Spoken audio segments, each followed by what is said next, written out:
역사라는 거는 실증 과학 이런 말입니다. 팩트를 먼저 정리를 하고 팩트에 대해서 판단하는 건 그 다음 얘기인데, 자꾸 팩트가 있는데 이거를 자기가 미리 만들어 놓은 선입적인 세계관에 배치된다고 해서 팩트를 없애버리는 겁니다.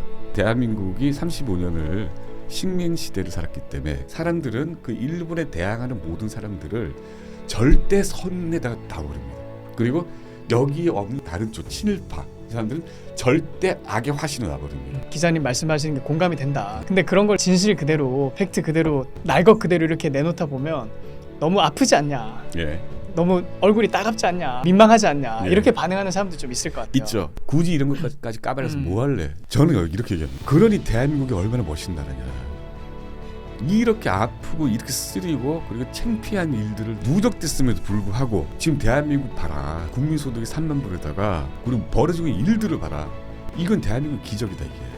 대한민국을 이해하기 위해서 이런 얘기가 필요한 겁니다. 우리가 대한민국에 대해서 자부심을 느끼고 더 큰 대한민국으로 유지하거나 성장시키기 위해서는 지금 현재 대한민국이 얼마나 어마어마한 힘을 들여서 만들어진 나라인지를 알아야 된다.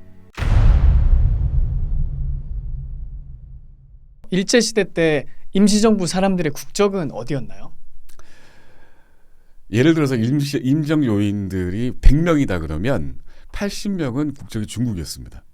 그러니까 이건 무슨 추정하는 게 아니라 명확하게 기록에 나와 있습니다. 그러니까 뭐 우리한테 잘 알려진 사람들, 예를 들어서 뭐 조소왕, 또 뭐 이시영, 조남승, 굉장히 많은 사람들, 그런 사람들이 다 국적이 중국적이에요. 그러니까 이런 얘기를 잘못 들으면 약간 배신감을 느낄 수가 있죠. 아니 우리의 그 숭고하고 꼿꼿하게 독립운동했던 사람들이 어떻게 국적이 중국이지?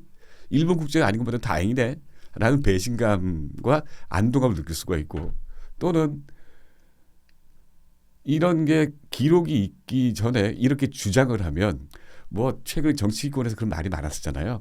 조선 사람 아니라고 부정하는 사람들은 다 매국노다. 뭐 이런 식으로 다 얘기를 했지 않습니까? 우리 그 선조들 국적이 어디냐 그렇죠. 물어봤을 때 예. 일제시대 때 일본이었다라고 말했을 때 욕을 많이 먹었었죠. 많이 먹었죠. 네. 근데 거기에 대해서 사람들이 그러니까 일본 국적이 일본이다라고 주장하는 사람들조차도 거기에 대해서 말이 되느냐라고 했을 때 적당하게 합리적으로 대응을 못하고 반박을 못하고 사라져 버렸어요.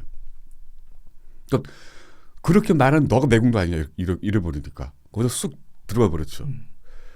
그러니까 그게 답답한 겁니다. 근데 한국에서는 어쨌든 너 친일파냐, 그냥 매국노 아니야 이러면 네. 토론이 끝나니까. 그렇죠. 그게 아주 그 사람들이 그거를 아주 무기로 쓰는 것 같아요. 그러니까 이게 그리고 그게 다른 한쪽 진영은 그게 좀 더 심하고 더 도구로 사용하는 경향이 있지만, 소위 말하는 민족주의 내지는 반일주의라는 이 두 가지 이념은 진영을 초월해서 존재하는 것 같습니다. 아, 보수나 진보 모두 할 것 없이. 할 것 없이. 네, 할 것 없이 그냥 한일전 누구 응원할래? 그럼 당연히 한국. 또 일본 사람하고 한국 사람 싸운다. 그럼 아무리 한국 사람이 잘못해서 싸운더라도 한국 사람 편 들어주고, 특히 그 상대가 일본이라면. 그런 묘한 민족주의적인 정서가 물론 총독부 시대에도 그게 존재를 했었습니다. 총독부 사람들도 그거를 인지를 하고 있었어요. 이 사람들은, 조선 사람들은 임진왜란 때부터 일본에 대해서 가지고 있는 반감이 굉장히 세다 라는 식으로 해서 여기에 따라서 우리가 또 우리 시정을 펼쳐야 한다 라는 식으로 이런 한국 사람들이 가지고 있는 반일 감정 혹은 반일 민족주의 내지는 반일 종족주의, 이런 거는 그냥 역사적으로 DNA화되지 않은 게 아닌가. 그러면 지금보다 훨씬 더 뿌리가 깊다는 말씀이네요. 그렇죠. 물론 그 이후로 정치권, 그러니까 식민지를 거치고 해방 이후에 이 반일 민족주의를 강화하는 교육 과정에서 더 강화됐을 수도 있죠. 하지만 그 뿌리는 그 이전에 있는 임진왜란이라고 벌써 총독부 사람들도 자기네들의 자체적인 조사를 통해서 이 사람들 심각하다라고 알고 있었죠. 네. 그 정말 흥미로운 말씀이에요. 예. 그 반일 그 사상의 뿌리가 임진왜란 때까지 올라간다. 그렇죠. 근데 참 재밌는 게 중국에 대해서는 그런 어떤 반중 감정이라든지 이런 게 거의 없었잖아요. 조선시대 그렇죠. 때. 참 그것도 좀 아이러니한 것 같아요. 아이러니에다가 참 웃기는 게, 그러니까 조선 민중들이 그렇게 교육을 받은 거예요. 그러니까 그 국내 정치를 위해서라도 4대를 했어야 했으니까 그러니까 역대 정권, 역대 중국 왕조에 대한 4대 그러니까 명나라 이후 명나라가 사라지고 없어진 다음에도 명나라 계속 섬기는 그 소중화적인 4대주의 이게 외교적인 방식이었고 그러다 보니까 이게 나중에 어떻게 연결이 된다면 명나라는 부모의 나라다. 그래서 충과 효라는 게 외교로 연결이 됩니다. 그러니까 그런 국내외적인 정치 정책이 도덕화된 교육으로 바뀌고 그 교육이 내면화되면서 이 조선 사람들한테는 중국에 대한 반감이 싹 사라져 버렸습니다.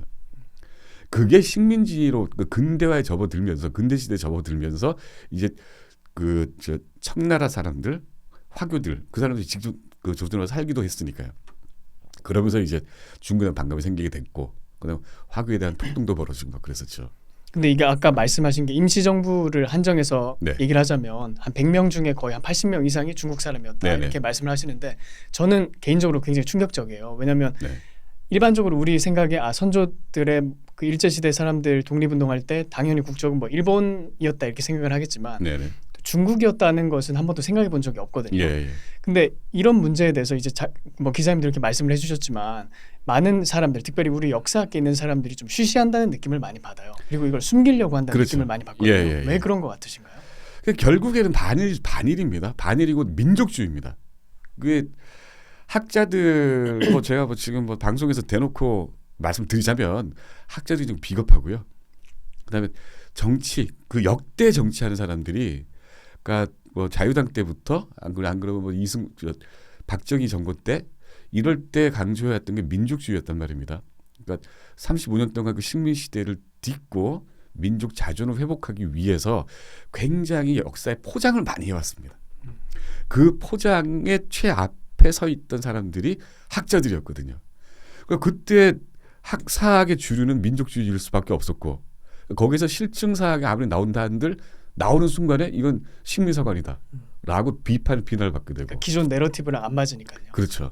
그러다 보니까 뭐 노정도 알겠지만 무슨 뭐 헤이그 밀사가 이준 열사가 가서 배를 갈라가지고 창자를 던지고 죽었다.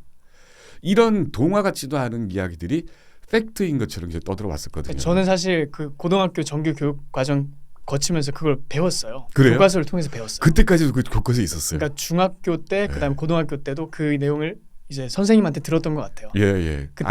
그때 당시에 이제 그걸 막 검증하는 시기였던 거지 않나 생각이 교과서에는 드는데. 아마 삭제가 됐을 70년대 게 삭제가 됐었어요. 그럼 교과서가 아니고 아마 선생님이 얘기하는 그렇죠. 걸 들었나 보네요. 그 선생님은 아마 그 교육을 받았을 그러니까 테니까. 그런 대표적인 게 그 이준 열사의 그 할복 분사설 그리고 또 그 누구죠? 최익현 선생이 대마도에서 단식 순사했다. 그러니까 무슨 의병 활동을 하다가 구속이 돼서 유배형을 받고 대마도에 수감돼 있다가 거기서 단식해서 죽었다라는 것도 굉장히 유명한 그런 역사적인 사실처럼 떠오르는 이야기였거든요. 그런데 그때 최익현이라는 사람이 70을 훨씬 넘은 노인인데 그런데 단식을 한 기간을 보면 한 5달이 나와요. 그건 기네스북감이거든요. 5달을 단식을 했다고요? 근데 기록을 보면 2끼를 굶었습니다.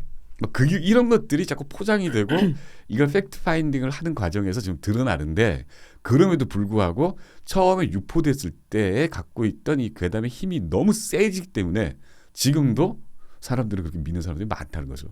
그러면 그때 당시 이제 뭐 기자님께서 이제 그 예. 조선일보 그 기사를 통해서 아주 중요한 말씀을 지적해 주셨는데 네. 그 국적 문제 관련해서요. 네네. 그 당시 이제 선조들은 왜 중국 국적을 선택했을까요? 너무 단순하지 않겠습니까? 예를 들어서 지금 그 트럼프 정부에서 하고 있는 걸 보십시오. 저기서 무국적으로 살면 어떻게 됩니까? 추방도 쫓겨납니다.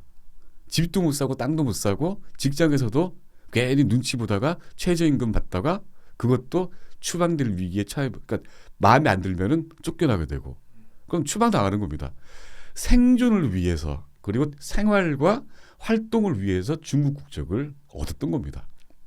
그 당시에 중국적 그때도 중국이 이제 근대에 접어들 때였기 때문에 이 모든 행정 체계가 굉장히 산만하고 방만했었습니다. 그러니까 조금만 이렇게 서류를 잘 꾸미면 금방금방 중국적으로 취득할 수가 있었어요. 아 그게 그렇게 어렵지 않았나 어렵지 보네요. 않습니다.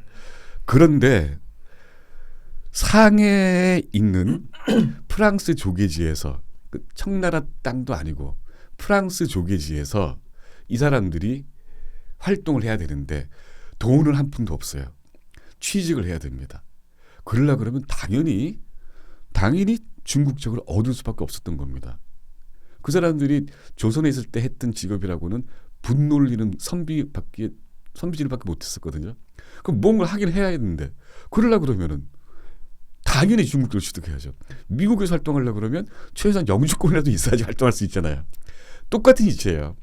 그런데 조선에서는 한국 사람들은 왜 우리 선비, 왜 우리의 꼿꼿한 올곧은 독립운동가들이 설마 그럴 리가 있어? 이렇게. 그러니까 다들 무국적으로 살았지 않을까 이렇게 생각을 하는 것 그렇죠. 같아요. 예.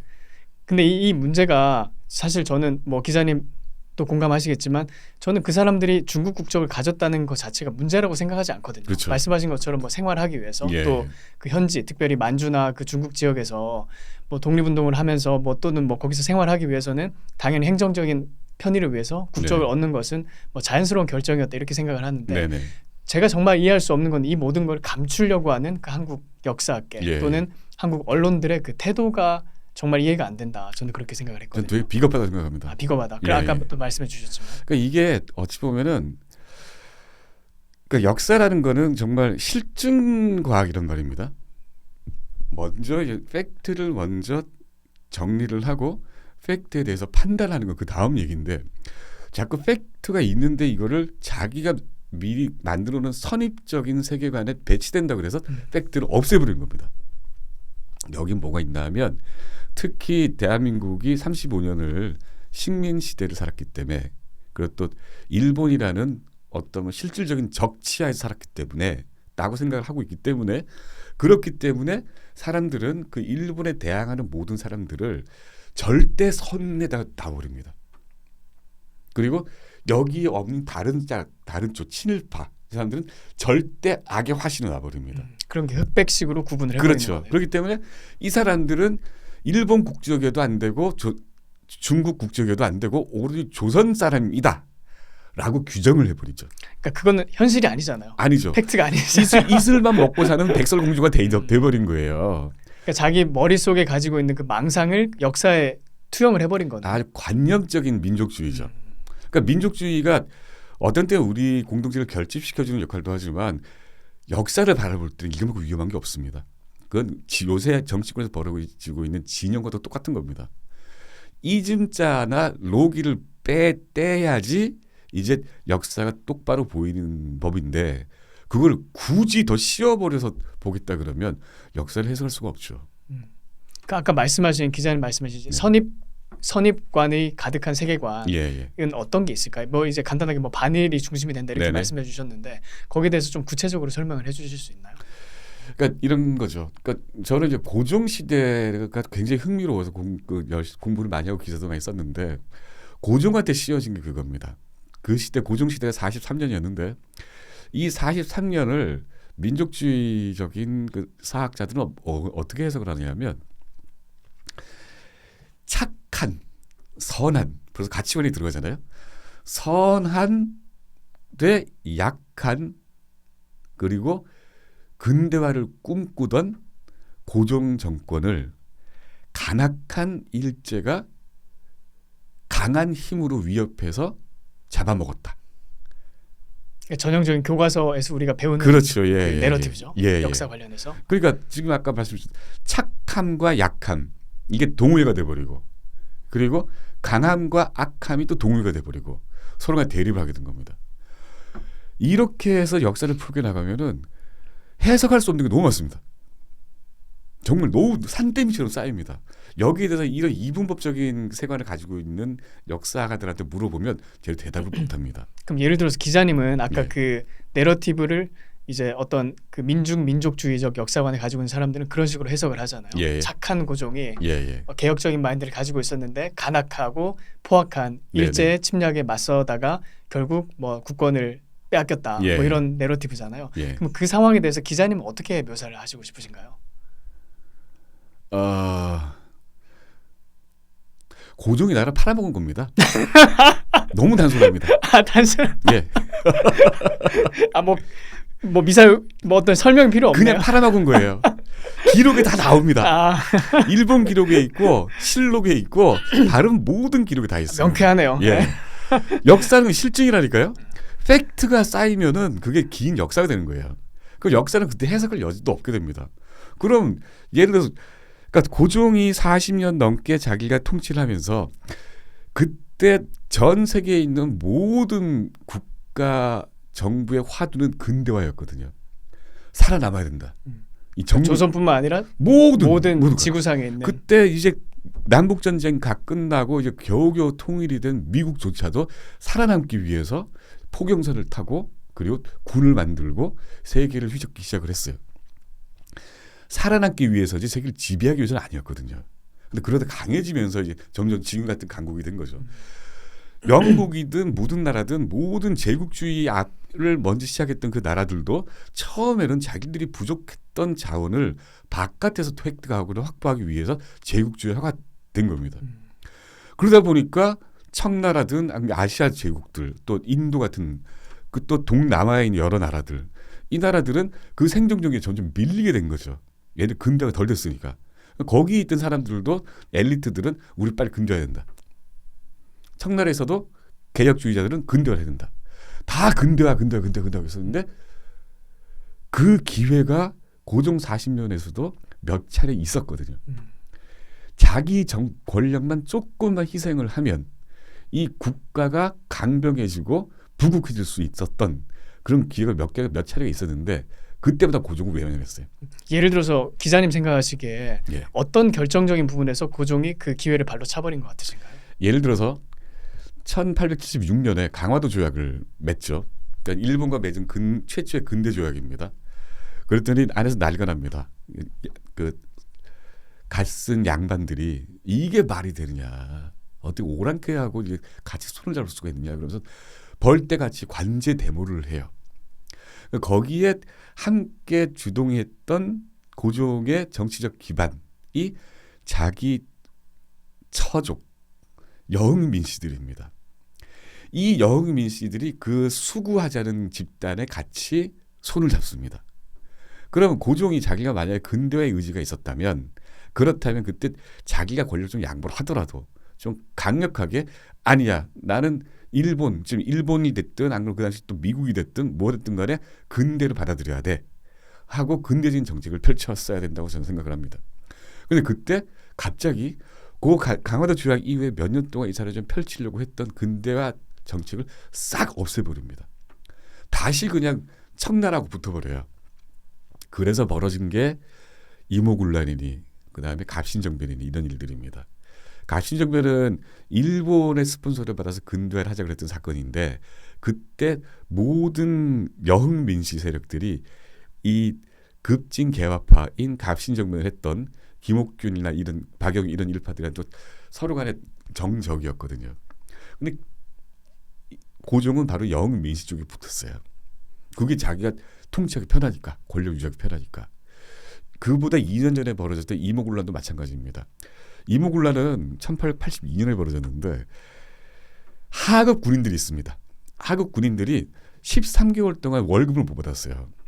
그러니까 열받아서 월급 달라고 쌀로 받는데 쌀을 달라고 쌀 주는 선해청이라는 기관에 찾아갔더니 선해청에서 마지막 한 달치 봉급을 주는데 절반이 모래였던 거예요. 그래서 소위 말 뚜껑이 열려서 한 게 이모군란이었거든요. 그 선해청장이며 모든 장자를 가지고 있었던 사람들이 다 여흥민씨들이었습니다. 그럼 고종이 어떤 뜻과 의지가 있었다면 그러니까 근대화라는 거는 반부패하고도 좀 유사한 개념이라고 저는 생각을 하는데 그 돈 되는 자리, 힘 되는 자리엔 다 자기 세력을 꽂아놓고 그다음에 거기를 팽개쳐버린 겁니다. 그리고 근대화의 제일 필수 요건인 뭐랄까 무결점까지는 아니더라도 그 투명성 같은 투명한 행정력 자체가 사라져버린 거죠. 그러다 보니까 그걸 또 보다 못 참아서 2년 뒤에 갑신정변이 벌어지고 뭐 이렇게 된 겁니다. 말하면 저 20세기까지 올 때까지 보면은 한도 없습니다. 그러니까 무슨 뭐 대한제국 만들 때 그때도 이 사람은 권력과 황실을 보호해 있었지 그래서 근대화에 별로 관심이 있었던 것 같지는 않습니다. 왜냐하면 1897년에 대한제국을 만들고 나서 바로 이 사람은 저 미국 공사관하고 또 러시아 공사관 이딴 데다가 망명을 할까 국리라면서 계속 편지를 보내고 그랬어요. 그러니까 국가에 대해서 별로 책임을 느끼지 못했던 사람입니다. 그리고 1904년 5년 이후에 좀 5년이라는 거는 이제 그 을사 조약인데 그 즈음에 이 사람이 벌린 일은 1904년에 러일 전쟁이 터졌을 때 그때 일본 정부와 조선 정부가 한일 의정서라는 걸 맺습니다. 그 조선의 영토 어디든 임의로 군사시설로 땅을 전용할 수 있다라는 내용의 조약이에요. 그래서 지금 미군 부대가 나갔지만은 용산이 원래 그걸로 제일 그 군사적인 제 요지라고 일본군이 판단을 해서 거기를 처음에 일본군이 주차를 했었거든요. 아, 그래서 예전에 노무현 대통령이 3.1절 예. 기념사 할 때 몽골군이 거기 있었고 일본군이 있었고 그다음 미군이 들어왔다. 예, 그건 역사적인 사실입니다. 역사적인 맥락을 얘기를 했던 거네요. 임진왜란 또 명나라 군사가 왔고 막 그랬었죠. 근데 그러면서 이제 침략과 간섭의 상징이다. 그렇게 그랬죠. 얘기했잖아요. 예. 근데 그거를 막 최종적으로 미군이 들어온 거는 일본군 시설이 있었기 때문에 현대 시설이 있었기 때문에 재활용하기 위해서 미군이 주둔했던 거고 그 일본군 주둔을 양해해 준 사람이 바로 고종이에요. 그리고 이 사람은 그 당시 돈으로 30만 원, 그러니까 지금 돈으로 한 300억 원을 자기 손으로 현금으로 받았어요. 아, 일본한테 받은 거예요. 예. 그 1904년이에요. 그 1905년 11월 달에 을사 조약을 맺었는데 을사 조약 전에는 그 황실이 돈이 없으니까 어떻게 푼돈을 좀 받았어요. 근데 그 전에 어떤 일이 있었냐면 일한 동지 조합이라는 게 있습니다. 일본한테 넘길 수 있는 모든 국가 사업의 80%를 일본의 어떤 집단, 투자 집단한테 넘기기로 계약서 도장까지 찍었던 사건이 있습니다. 일본 본국에서 보고 깜짝 놀랐죠.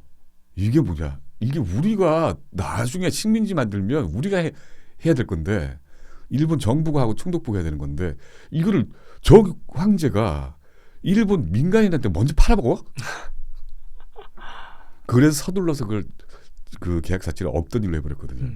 근데 그 계약 주체를 보면은 대한제국이 아니라 대한제국 황제 고종이었어요. 다 자기 돈으로 하고 다 팔아먹으려고. 그러니까 이런 게 지금 다 공개가 돼 있음에도 불구하고 민족주의적인 감성에 의해서 그리고 또 절대선과 절대악, 강한 절대악과 약한 절대선 이 대결을 하면서 식민지가 이루어졌다라고 미리 만들어 놓은 프레임 안에서는 용납할 수 없는 팩트이기 때문에 아무도 논문을 발표를 해도 누가 인용할 생각도 안 하고 쭉 이렇게 왔던 겁니다. 근데 한국 사학계의 문제가 정말 심각해요.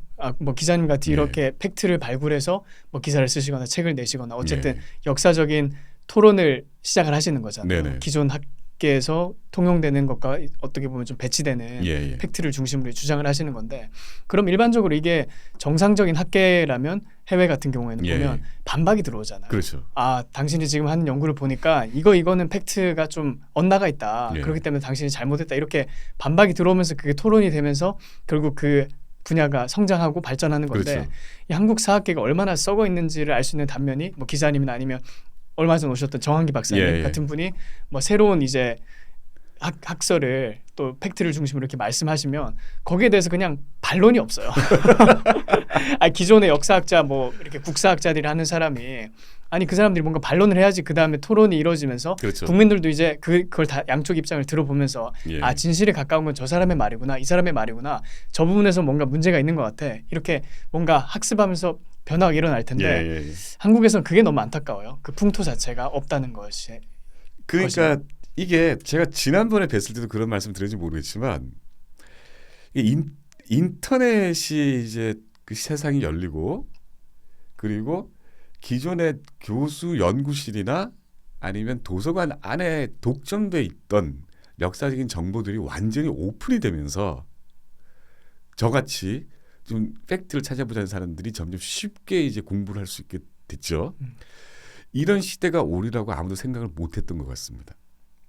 그냥 자기가 어떤 뭐 잡지 하나 고문서 하나만 독점을 하고 있으면 여기에 자기가 뭐라고 멘트를 하든 뭐라고 여기서 글자를 고치든 사람들이 모르리라고 생각했던 것 같아요. 그러다 보니까 지금 시대에서 어떻게 대응을 할지를 잘 모르는 것 같습니다. 아, 이런 걸 아예 예상을 못했기 때문에 이렇게 되면은 자기들이 해왔던 모든 것들을 무너뜨려야 되거든요. 그렇죠. 부정해야 되잖아요. 부정해야 사실. 되니까. 네. 그럼 이제는 그렇게 되면 자기들이 갖고 있는 권력을 권위화를 해왔었는데 이제 그 권위가 사라져버리고 그 권력도 없어지게 되거든요. 저는 그렇게 생각을 해요. 예컨대 저는 지금 신문사 기자로서 그냥 제가 나름대로 취미도 있고 공부도 있고 약간 아주 알량한 사명감 이걸로 그 고종 시대 이후의 근대를 계속 다시 돌아보고 공부를 하고 있는데 이런 거예요. 그러니까 저는 이제 외국도 마찬가지겠지만 저는 논문을 학술지에 발표할 수 있는 그 신분이 안 되거든요. 신문에만 쓸 수 있는 겁니다. 그 박사하기 때문에 그런 건가요? 그러니까 논문 게재 그 자격은 석사부터거든요. 아, 석사부터. 네. 아. 그러니까 저는 학부밖에 안 넣었으니까. 아까 그 분야의 석사를 최소한 받아야지 그렇죠. 논문을 쓸 수 있다. 예. 네. 그러니까 그거 오케이 좋다 이거예요. 그런데 신문이든 제가 단행본이든 뭐라고 내면은 반응을 해라 제발. 심지어 몇몇 분들 있습니다. 막 이런 말만 하면은 이름만 꺼내면 되게 유명한 사람들인데 이 사람들이 하도 거짓말을 관점이 틀린 게 아니라 다른 관점이 아니라 팩트를 하고 조작을 하고 사료를 뒤져봤더니 사료에 글자도 바꿔놓고 뭐 기자님 뭐 일단 그 이태진 많이 까시잖아요. 예. 그러니까 그분 얘기하는 겁니다. 아, 그분 아, 이건 어쨌든 학문적인 예. 논쟁이니까 그렇게 그래서 질문 제가 거론하셔도 좋을 것 같아요. 그분이 어떤 단행본에다가 그 뭐 안중근 연구한 20년 연구 뭐 성과에 결집한 책이라 그러면서 뭐 썼고 또 제 또 아는 사람이 아, 근데 하나 궁금한 게 예. 그 이태진이라는 사람이 국사학계에서는 뭔가 영향력 있는 사람인가요? 지금 모르겠습니다. 하여튼 현역 시절에는 뭐 제일 큰 권력자였죠. 한국 국사학계에서 그래도 예. 알아주는 뭐 예. 어떤 석학 뭐 이런 느낌이었나 보네요. 지금도 뭐 저 뭐죠? 그 문화재청 그러니까 국가유산청이죠. 국가유산청에서 하는 전시회 도록 이런 것들은 다 거기는 다 그 감수를 이태진 선생이 하는 걸로 다 돼 있더라고요. 근데 어찌 됐든 관점이 다르다면 오케이. 근데 사료를 조작하거나 날조했으면 그건 말도 안 됨. 근데 알고 봤더니 사료를 다 조작 날조라는 거예요. 아까 말씀드린 안중근 책 20년 연구 성과라고 낸 단행본을 작년에 재작년에 내셨는데 그 서문에 제가 옛날에 냈던 매국노 고종이라는 책의 저자를 비판하는 글을 7페이지에 걸쳐서 서문으로 썼다고 그러더라고요. 아, 그럼 먼저 이제 기자님한테 잽을 날린 거네요. 그렇죠. 비판하는 글을 썼으니까. 근데 나는 안중근에 대해서 쓴 적이 없는데 왜 그 책에 내가 있지? 하고 봤는데 그 서문 저에 대한 그 제 이름은 안 나오고 매국노 고진한 책의 저자를 아주 쭉 얘기를 하는데 하나도 사리에 맞는 게 없고 팩트도 맞는 게 없더라고요. 그래서 오케이. 그래서 책을 사서 그 다음에 또 공부를 해서 나중에 틀린 곳만 골라서 봤더니 책이 2배가 됐어요. 자꾸 접으니까 2배로 두꺼워져 있더라고요. 그래서 그거를 제가 생각해도 조금 과할 정도로 거칠게 신문과 유튜브와 페이스북에 제가 비판을 했었습니다. 만약에 제가 그분이었다면 저는 그리고 제가 단 하나라도 오류가 있었다면 저는 자기가 고소했을 것 같아요. 근데 지금 아무 게 없습니다. 그러니까 거기서 일단 스톱하자.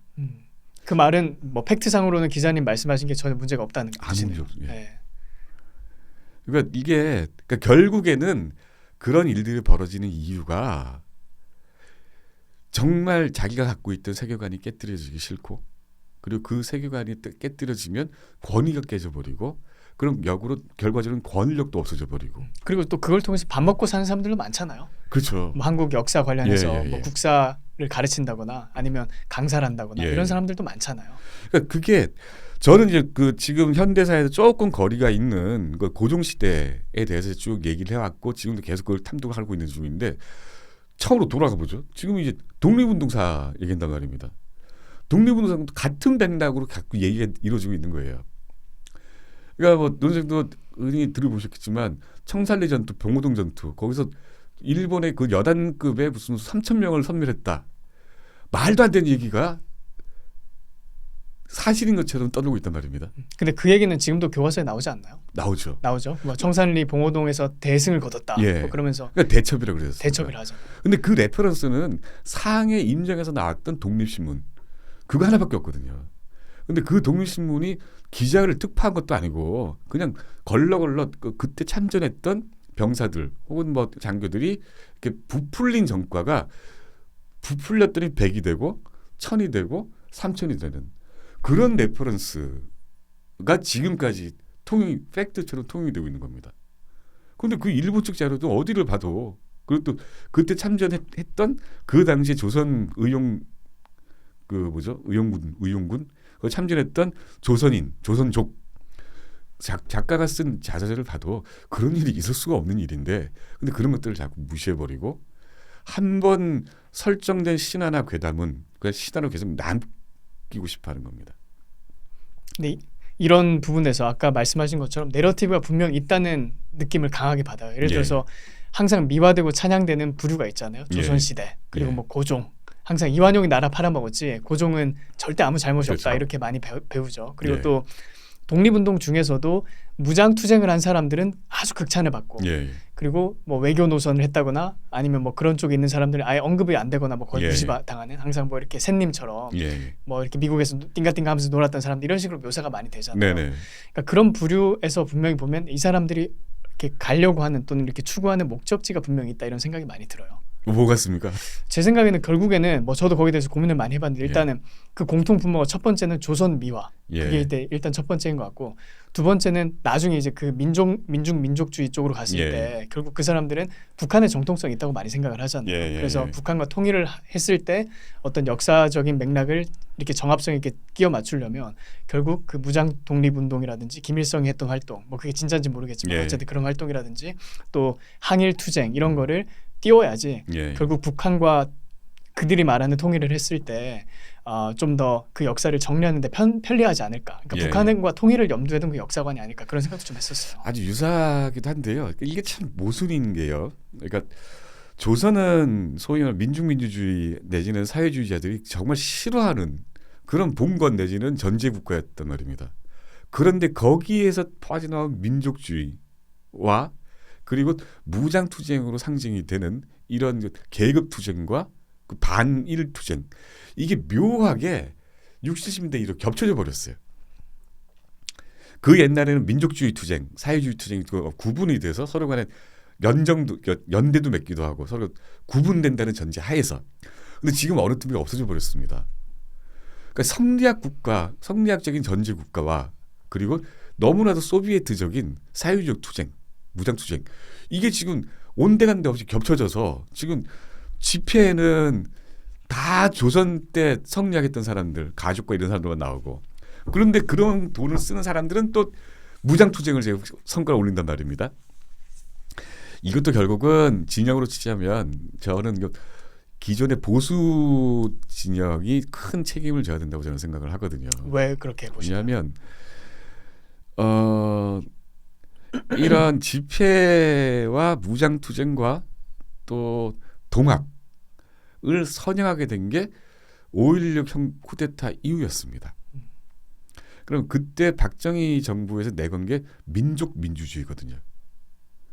그러니까 우리는 외국이 갖고 있는 서양 민주주의와 다른 우리 민족적 민주주의를 해야 된다. 그래서 나온 게 국민교육헌장이었고 이랬습니다. 거기에 조선이라는 나라가 갖고 있는 어떤 내수 철학이 뭐냐 그게 성리학이 딱 나왔어요. 유교가 나오고 그러다 보니까 퇴계 이황 이 율곡이 딱 등장을 합니다. 아 그때부터 이 집회에 들어가기 시작했나요? 그전에 없었습니다. 그리고 거기에 이 무인 정신을 살리기 위해서 이순신이 딱 띄우고. 들어갑니다. 네. 그리고 그 뒤에 이명박 정부 때 이 율곡의 어머니 신사임당이 딱 들어갑니다. 그리고 정신문화연구원, 지금 한국학중앙연구원, 연구원이 박정희 때 딱 설립이 됩니다. 그러니까 민족주의적인 사관을 갖추기 위해서 만들어진 기관이 정신문화연구원입니다. 그러니까 보수도 거기서 책임에서 자유롭지 못하다는 보수가 말씀이네요. 90% 책임져야 됩니다. 90%. 90% 책임지는데 자기들이 씨앗 뿌려놓고 지금 잎이 무성해지니까 저 나무 자르라 그래요. 그럼 자기가 인정을 해야죠.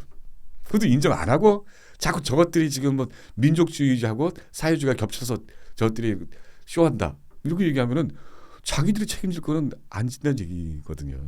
그렇죠. 그 아까 그리고 이제 기자님 질문해 주셔서 저도 생각을 했는데 네.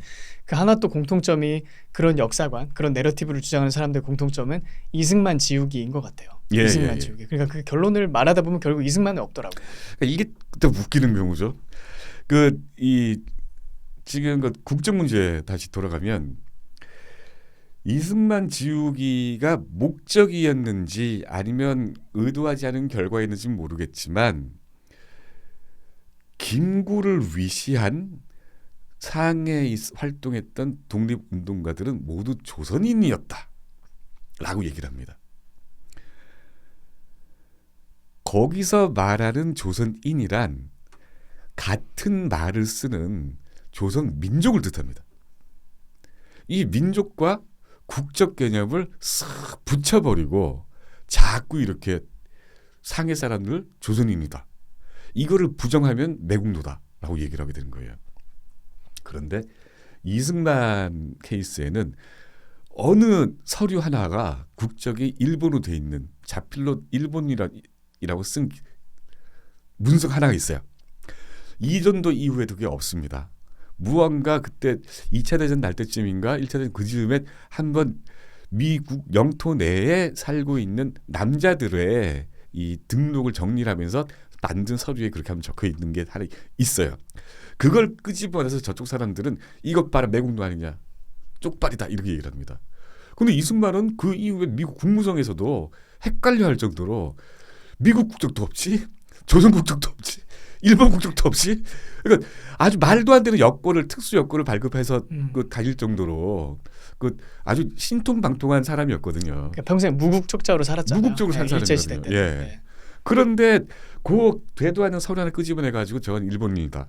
그리고 얘네들은 얘네들 죄송합니다. 상해 임종 요인들은 다 조선인이다. 이렇게 얘기를 합니다. 그런데 제가 기사를 쓸 때든 아니면 그 국사편찬이 편철되어 있는 그 서류를 그 상해에 있는 그 프랑스 영사관이 만든 그 서류를 딱 꺼내고 여기 봐라 다 날짜까지 나와 있다 이게 지금 귀한 날짜까지 아무 말도 안 해요. 아무 말도 안 해요. 지금까지. 그러니까 이게 그러면은 지금까지 역사를 얘기했는데 조금 이제 현실로 돌아와 보죠. 이걸 뒤집으려면 어떻게 되느냐? 팩트를 바로잡으려면 지금 진영 안에서 최전위의 정치 파트를 맡고 있는 쪽에서 적극적으로 이걸 반박을 해야 되는 겁니다. 역사 문제를 공론화시켜야 된다. 그렇죠. 그 말씀이네요. 그러니까 김문수 씨라든지 이런 사람들이 봐라 여기 본 국적이 지금 조선이 아니고 일본 중국돼 있는데 하고 적극적으로 나가야 되는데 그러질 않고 이 미리 주입된 민족주의적인 세계관에 눌려서 더 이상 이제 싸울 생각을 안 하고 있는 겁니다. 저쪽에서는 이 사람들이 다 무슨 국적이 뭐 조선인이다라고 얘기했던 사람 중에 한 사람이 김구의 증손자인 국회의원 그 사람까지 나서서 막 이렇게 큰 소리 내고 있으니까 그런가 보다 이러고 있는 거죠. 이 보수 진영 쪽인 학자들은 또 가만히 있고 그럼 이걸 갖고 소리를 쳐야 되는 싸워야 될 사람들은 그 진영 쪽에서 정치를 맡고 있는 사람들이 해야 되는 겁니다. 어쨌든 그 사람들이 말을 해야지 이게 공론화가 되잖아요. 그렇죠. 스피커가 가장 그래도 큰 그렇죠. 사람들이니까요. 그러라고 정치를 시키고 그렇죠. 있는 그런 거 겁니다. 하라고 국회의원 배지 달아준 건데 예. 그 정신을 못 차리고 있어요. 그게 답답해요. 이 아까 그 기자님 말씀 중에 뭐 상해 임정으로 다시 돌아가서 예. 그때 뭐 우리가 알고 있는 그런 소위 말하는 네임드 독립운동가들 중에 예. 많은 사람들이 중국 국적이었는데 예를 들어서 안창호 예. 중국 국적이었다는 거 뭐 기자님이 지적해 주셨고 네네.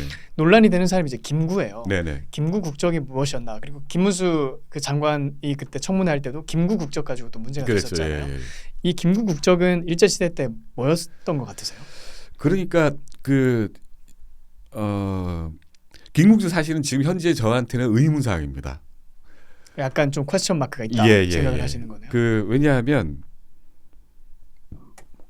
일단 일본 국적은 아니에요.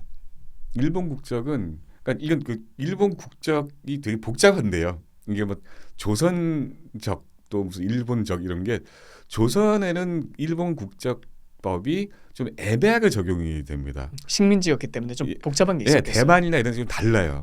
근데 어찌 됐든 조선 내부에서도 우리 제발 저기 뭐야 저 뭐지?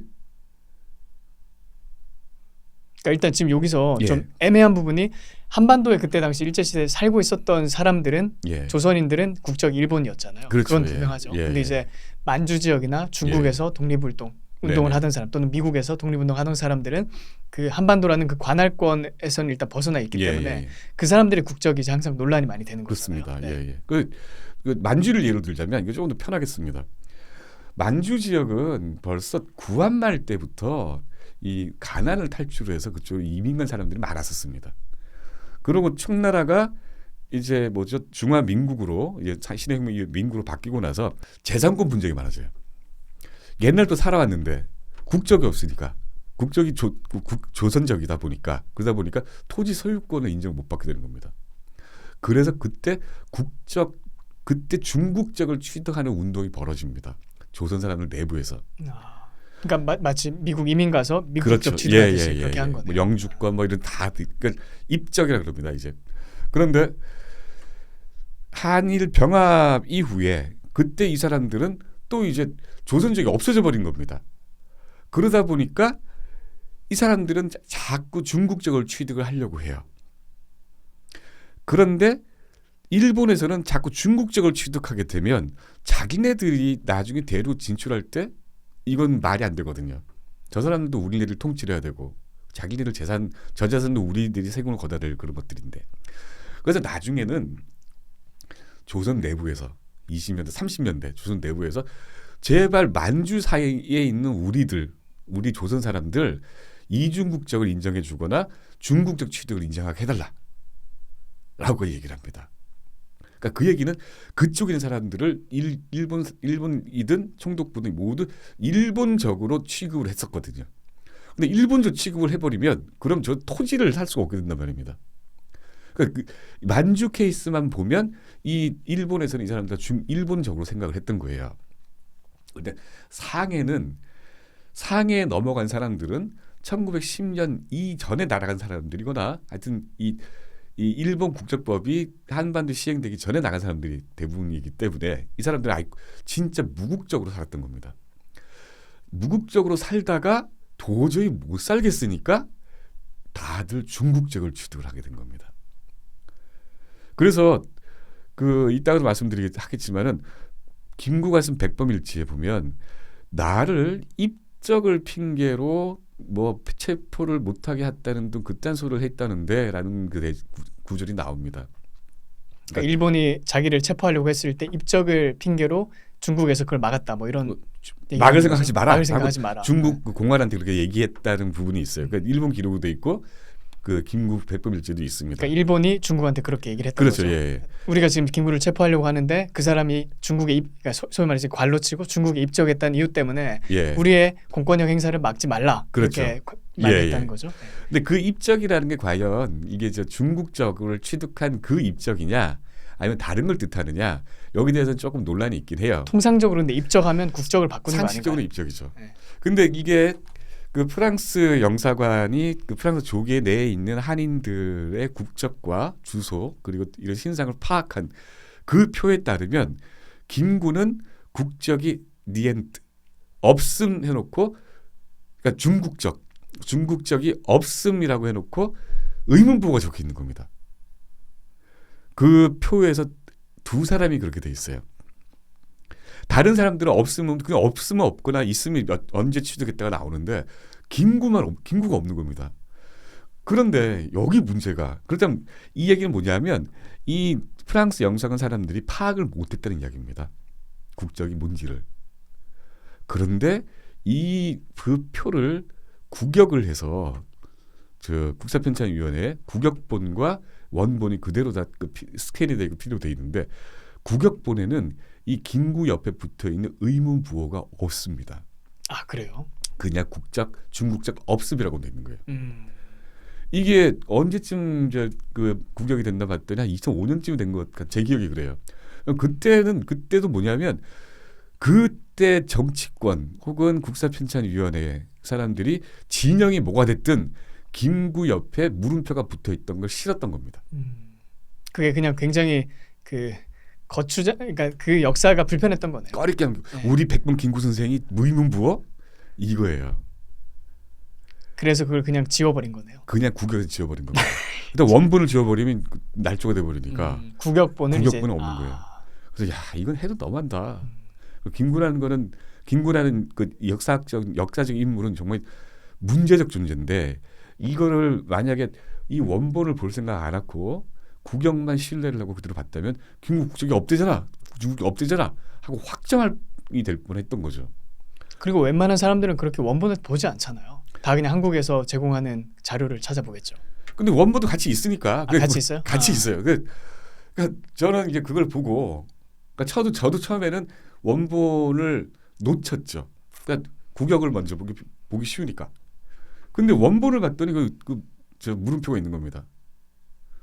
그래서 그 밑에 봤더니 또 다른 사람이 또 물음표가 있는데 그거는 물음표 그대로 또 있어요. 국역에. 그건 분명히 이제 의도를 가지고 이건 그렇게 의도인 거죠. 편집을 했다는 거네요. 이게 다 아까 처음에 이제 말씀드렸던 아주 선입된 세계관, 민족주의, 또 절대적 선이 존재하는 민족주의, 그 세계관과 사관을 벗어나지 못하고 이걸 벗어난 어떤 케이스가 나오면 그걸 두드려 맞춰버리는 그런 작업이라고 저는 생각을 합니다. 저는 이제 신학을 공부했었는데 그 신학에서 보면 해방 신학이라는 어떤 그 하나의 신학 어떤 갈래가 있어요. 혹시 뭐 기자님 들어보셨는지 모르겠는데 막시즘 아닙니까 그게? 사실상 막시즘이죠. 막시즘 성경을 이제 막시즘 툴로 해석을 한 거죠. 근데 그거를 보면서 이제 뭐 예수 그리스도 같은 경우에도 뭐 어떤 혁명을 어떤 뭐 가난한 자를 위하는 사람 뭐 이런 식으로 해석을 해서 예수님이 혁명을 일으키려고 했다. 물질적인 혁명을 일으키려고 했다. 뭐 그런 식으로 해석을 하기도 하고 최근에 또 이제 젠더 신학이라는 것도 있어요. 그래요? 제가 이제 뭐 미국에서 유학을 할 때 그 수업을 하나 듣긴 했었는데 예수님이 예수님이 동성애자였다 이런 식으로 임플라이를 하는 거예요. 그 요한복음이라는 성경을 보고 거기 보면 예수님의 사랑하는 제자라는 그런 표현이 나오거든요. 근데 이제 그거는 어떤 사제지간에 또는 어떤 그 아가페적인 사랑을 말하는 거잖아요. 근데 그걸 가지고 어떤 동성애 코드가 이 안에 들어있다 이런 식으로 해석을 하는 거예요. 근데 이제 기자님 말씀하시는 걸 듣다 보니까 제가 그 신학을 공부할 때 이 사람들은 텍스트를 먼저 읽고 나서 원래 정말 학문을 하려면 텍스트를 먼저 읽고 나서 이 텍스트가 우리를 어디로 인도하는지 이거를 아주 양심을 투명하게 한 상태에서 같이 따라가야 되는데 이 사람들은 애초에 자기가 도달하고자 하는 목적지가 있는 거예요. 예를 들어서 어떤 관역이 있으면 관역을 먼저 그려놓고 그러니까 활을 먼저 쏴놓고 그 다음에 그 활 주위로 관역을 그린다 이런 느낌을 많이 받았거든요. 근데 이제 기자님 말씀하시는 우리 한국 주류 역사관 역시 꼭 그것과 비슷하다 그 느낌을 많이 받아요. 그러니까 그들이 원하는 목적지가 있고 타겟이 있고 내러티브가 있어서 활을 미리 쏴놓는 거죠. 그리고 그 주변에 이제 관역을 딱 그리는 거죠. 이 관역이 이제 활이 관역 안에 들어갔다 이렇게 주장을 하는 꼭 그런 느낌을 많이 받아요. 그러니까 이게 뭐냐면 그러니까 목적이 주도하는 사학. 수단 방법을 가리지 않고 목적을 달성한다. 그게 어디서 많이 들어온 이런 레토릭이죠. 그 공산주의잖아요. 그렇죠. 그러니까 근데 저는 뭐 학자도 아니고 뭐 그 정치하는 사람도 아니지만 그렇게 위험한 게 어디 있습니까? 목적을 위해서는 우린 수단 방법을 가리지 않고 무조건 작업한다. 특별히 팩트도 바꿀 수 있다. 그렇죠. 그게 그 저는 고종이 됐든 안 그러면 근대 그 식민 시대가 됐든 해방공을 됐든 그때에 벌어졌던 모든 역사적인 사실들이 지금까지도 유효하게 영향을 미치고 있다고 저는 생각을 하거든요. 그래서 그때 벌어졌던 팩트를 바로잡지 않으면 이 지금 당장 벌어지고 있는 지금 여기의 역사, 그러니까 앞으로 역사가 될 이 현 상황도 바꿀 수가 없다. 근본을 바꿀 수가 없다라고 저는 생각을 해요. 그렇기 때문에 의도를 가지거나 목적성을 가지고 역사를 바라본다는 거는 만큼 현재의 위협을 가하는 그런 사역이 없습니다. 예. 그 조지 오웰도 그런 얘기를 했잖아요. 1984에서 보면 현재를 통제하는 자가 과거를 통제하고 과거를 통제하는 자가 미래를 통제한다. 예. 근데 기자님 말씀하신 거랑 뭐 정확하게 일치하는 맥락이라고 생각을 해요. 그 사람들이 결국에는 과거를 통제함으로써 예. 현재를 통제하는 그 권력 가진 사람들이 예. 과거를 통제함으로써 미래까지 자기 걸로 만들어버리는 그 과정을 지금 너무나 오랫동안 반복하다 보니까 뭐 시민들도 그렇고 많은 사람들이 거기 무감각해진 상태인 것 같아요. 예. 네. 아주 제가 조지오라고 비슷한 말 했더니 제가 좀 뿌듯하네요. 확실히 그런 정말 그 느낌 나고 근데 이게 참 진짜 그 문제가 정말 심각해요. 진짜 예. 심각해요. 예. 그럼 이제 작가님 생각에는 그 이런 부분을 어떻게 좀 이거 말씀을 듣다 보면 그래도 이런 반응을 하는 분들도 있을 것 같아요. 물론 기자님 말씀하시는 게 공감이 된다. 예. 그리고 우리 역사에 참 어글리한 면이 많았다.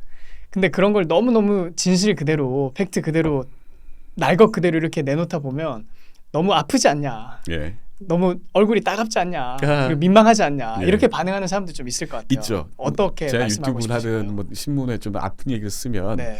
굳이 이런 것까지 까발려서 뭐 할래 이렇게 얘기를 그렇죠. 합니다. 목적이 뭐냐, 뭐 저희가 예. 뭐냐 이렇게 해서 얻는 게 뭐냐 이런 식으로 예. 얘기를 하잖아요. 아프기만 한데. 저는 이렇게 얘기합니다. 저는 확고한데요.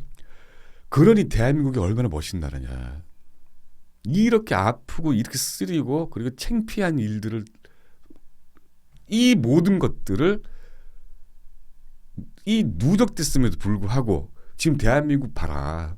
여기 보면 여기 국민소득이 3만 불에다가 그리고 길거리에 다니는 차며 자동차며 그리고 벌어지고 있는 일들을 봐라. 대한민국이 벌이고 있는 일. 이건 대한민국 기적이다 이게. 사실은 대한민국을 이야기하기 위해서 이런 얘기가 필요한 겁니다. 우리가 대한민국에 대해서 자부심을 느끼고 감성으로 친다면 자부심을 느끼고 지금 이 현재 이만큼 와 있는 대한민국을 더 큰 대한민국 또 더 위대하거나 장엄한 대한민국 이런 어쩌면 감성적인 거죠.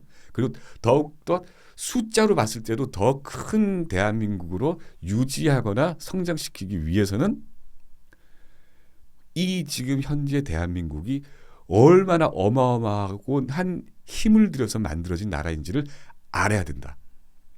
알려면 그 옛날에 참담했던 시대에 우리 과거인들이 저질렀던 일들을 봐라. 그 과거인들의 행태를 없애버리고 과거인들이 유지하려 했던 시스템을 바꾸고 그래서 이렇게 된 거다. 그럼 이걸 봐야 되지 않냐? 그 시스템과 그 오류를. 이래야지 대한민국 설명이 되지. 그 과거인들이 너무 잘했어요. 잘해서 지금 이렇게 됐다? 그거는 로직이 맞지가 않고 이거를 과거인들한테 없었던 것들이 지금 대한민국 건국된 대한민국에 있었기 때문에 대한민국 오게 된 거다. 이걸 설명하기 위해서 자꾸 저는 그 옛날을 이야기하는 겁니다. 이렇게 제가 좀 말씀을 하잖아요. 그 사람들이 납득을 합니다. 왜냐하면 대한민국이 어떤 나라인지 사람들이 잘 몰라요.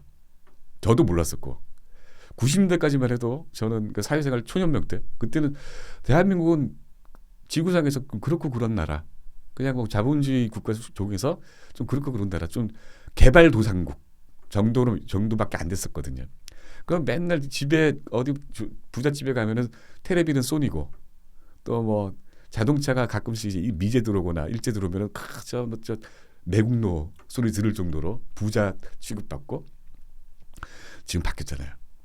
또 이게 도대체 누구 덕택이고 어떤 시스템 덕이고 그리고 국민들의 마인드가 시민들의 마인드가 어디서 어디로 무슨 경로를 통해서 바뀌었고 이런 거를 설명해 줘야 된다 이거죠. 근데 저도 빨리 이제 고종이고 식민이고 뭐고 다 빨리 끝내버리고 나서 대한민국이 왜 이렇게 됐는가? 그 옛날과 뭐가 다른가? 이거 빨리 얘기를 하고 싶어요. 그러면 작가님 좀 맛보기를 좀 보여주시죠. 생각하시는 그 대한민국과 말씀하신 그 고종 또는 조선 후기 역사와 예. 가장 극명한 차이는 뭐라고 보시나요? 저는 역사의 동력이 지성과 교류라고 생각을 합니다. 지성과 교류 두 개념이 서로 간에 어떻게 운용이 되고 또 지성과 교류를 각각을 또 어떻게 운용하느냐에 따라서 그 공동체 혹은 그 조직 아니면 국가가 흥하느냐 망하느냐에 굉장히 제일 큰 변수라고 저는 생각을 해요. 그럼 조선 시대까지 고종 시대들을 보면 지성을 이렇게 북돋아 줬는가 육성을 했는가? 아니에요. 교류를 했는가? 내부의 지성들끼리 교류를 했는가? 아니고. 그다음에 외부와 교류를 했는가? 아니고. 그럼 대한민국이 건국된 이유는 뭘 했는가? 지성은 교육을 통해서 어마어마하게 발전했습니다. 그럼 이승만 초기부터 계속 유학생 내보내고 민간에서도 내보내고 공부시켰습니다. 그 내보낸 공부된 거 뭐 후진국에 보냈겠습니까? 미국 보내고 영국 보내고 일본 보내고 그랬죠. 그다음에 그게 또 결국엔 교류죠. 교류를 해서 거기서 물자를 들여오고 그리고 또 인력을 들여오고 그 들어온 교류를 통해 들어온 지성과 물자가 다시 또 내부에 있는 지성을 또 역으로 소용돌이 좀 발전을 시킵니다. 거기에서 큰 역할을 했던 게 기업이라고 저는 생각해요. 그 전에 기업이 있었느냐? 조선 무슨 기업이 있어요? 국가 자체가 돈도 없고 황실만 부자였지 기업도 없고 아무것도 없었단 말입니다. 그런데 조선 때 없었던 것들이 지금 다 있는 거예요. 조선 때 그리고 이렇게 크게 활동하지 않았던 두 변수가 지금은 억압을 뚫고 너무나도 활발하게 지금 되고 있는 겁니다. 결국 90년대 초기 대한민국이 초기에 국비 유학생이라는 제도가 있었단 말입니다. 근데 90년대에 그게 멈췄어요. 더 이상 국비로 보낼 만큼 수요가 많지 않게 된 겁니다. 기업 민간 단위에서 다 국비로 갔다 오는 겁니다. 그러니까 이렇게 지성과 교류, 이건 추상적인 단어긴 한데 이게 각각의 섹터를 보면 결국에는 이게 다 포섭이 되는 단어라고 저는 생각을 합니다. 그거를 고정 같은 조선의 권력자와 그 집권 세력은 지성과 교류를 철저히 억압을 했고 왜냐하면 그들의 존재의 목적은 권력 유지였으니까요. 근데 대한민국 생기고 나서 대한민국 시대 공화국에서는 이 국가를 운영했던 사람들이 이 지성과 교류를 활성화하지 않으면 국가 자체가 이 신생 국가가 다 무너지겠다. 힘이 없어지겠다. 동력이 없어진다. 라는 생각으로 절박하게 외국으로 보내고 공부를 시키고 이랬다고 저는 생각을 해요. 그 차이입니다. 그게 노선생이나 저희가 다 혜택을 입고 있는 거죠. 예. 그럼 지금 이제 역사는 또 과거를 통해서 미래를 바라보는 거울이라고 할 수 있는데 지금 현재 대한민국 상황 뭐 지금 정권에 대해서 말씀해 주셔도 좋지만 그냥 대한민국이 처하고 있는 그 상황을 뭐 일반적으로 봤을 때 기자님 보시기에는 그 지성과 교류가 원활하게 작동하고 있다고 보시나요? 아직까지 지성과 원활하게 작동을 하고 있다고 저는 생각을 합니다. 근데 지금 국제 정세가 너무 많이 바뀌고 있잖아요. 지금 국제적으로 교류라는 게 지금 점점 막히고 있는 듯한 느낌이 드는 거예요. 그럼 이 상태에서 대한민국 이때가 생각했던 역동적으로 계속 또 움직일 수 있을까? 거기 아직 공부를 사실 안 해봤는데 좀 무섭긴 합니다. 그리고 그건 그때 교류라는 거는 일적인 교류뿐만 아니라 하여튼 자본의 교류며 모든 물적인 교류 이렇게 다 교역까지 다 포함이 되는 거죠. 근데 과연 대한민국을 떠받쳐온 그 교류라는 변수가 앞으로도 지금까지 해왔던 것처럼 활발하게 움직일 수 있을까? 그건 약간 겁이 나고 잘 모르겠거든요. 그럼 또 하나의 변수가 움직여야 되는데 이 지성이 내부에서도 소통을 활발하게 하고 내부에서 교류를 하고 또 지성 자체가 정말 다양한 지성들이 활발하게 교류하고 있을까? 요거를 보니까 요새 또 그것도 겁이 나는 거예요. 그럼 두 변수가 모두 겁이 난다 그러면 저는 여기서 나오는 굉장히 단순한 결론은 산술적으로 대한민국 참 위험하다는 생각이 드는 겁니다. 그러니까 퇴보할 수밖에 없다. 이 흐름이 지속된다면요. 요 두 변수만 놓고 본다면. 근데 나중에 어떤 일이 벌어질지 모르죠. 제가 아주 국제 정세나 국제 상황에 대해서 명확하게 공부를 한 건 아니고 아주 인상적으로밖에 분석 못하고 있으니까요. 근데 현재 지금 뭐 국제 정체를 보면 결국 뭐 이 블록화라는 예. 현상이 더 가속화되고 있고 네네. 기존 뭐 경제학에서 말했던 그 소위 말하는 자유 시장 경제에 따른 어떤 경제 지침들이 다 무너지고 있는 시대에 우리가 살고 있잖아요. 예. 뭐 기존에는 무역을 확대하고 또 자유 무역이 더 확대될수록 상호 간의 유익이 된다. 이런 그렇죠. 것이 뭐 정설로 이렇게 인정을 받았다면 예. 이제 모든 나라들이 다 고립주의 정책으로 많이 가고 있고 관세 장벽을 다 올리고 있고 예. 또 중국과 미국 대립이 격화되면서 예.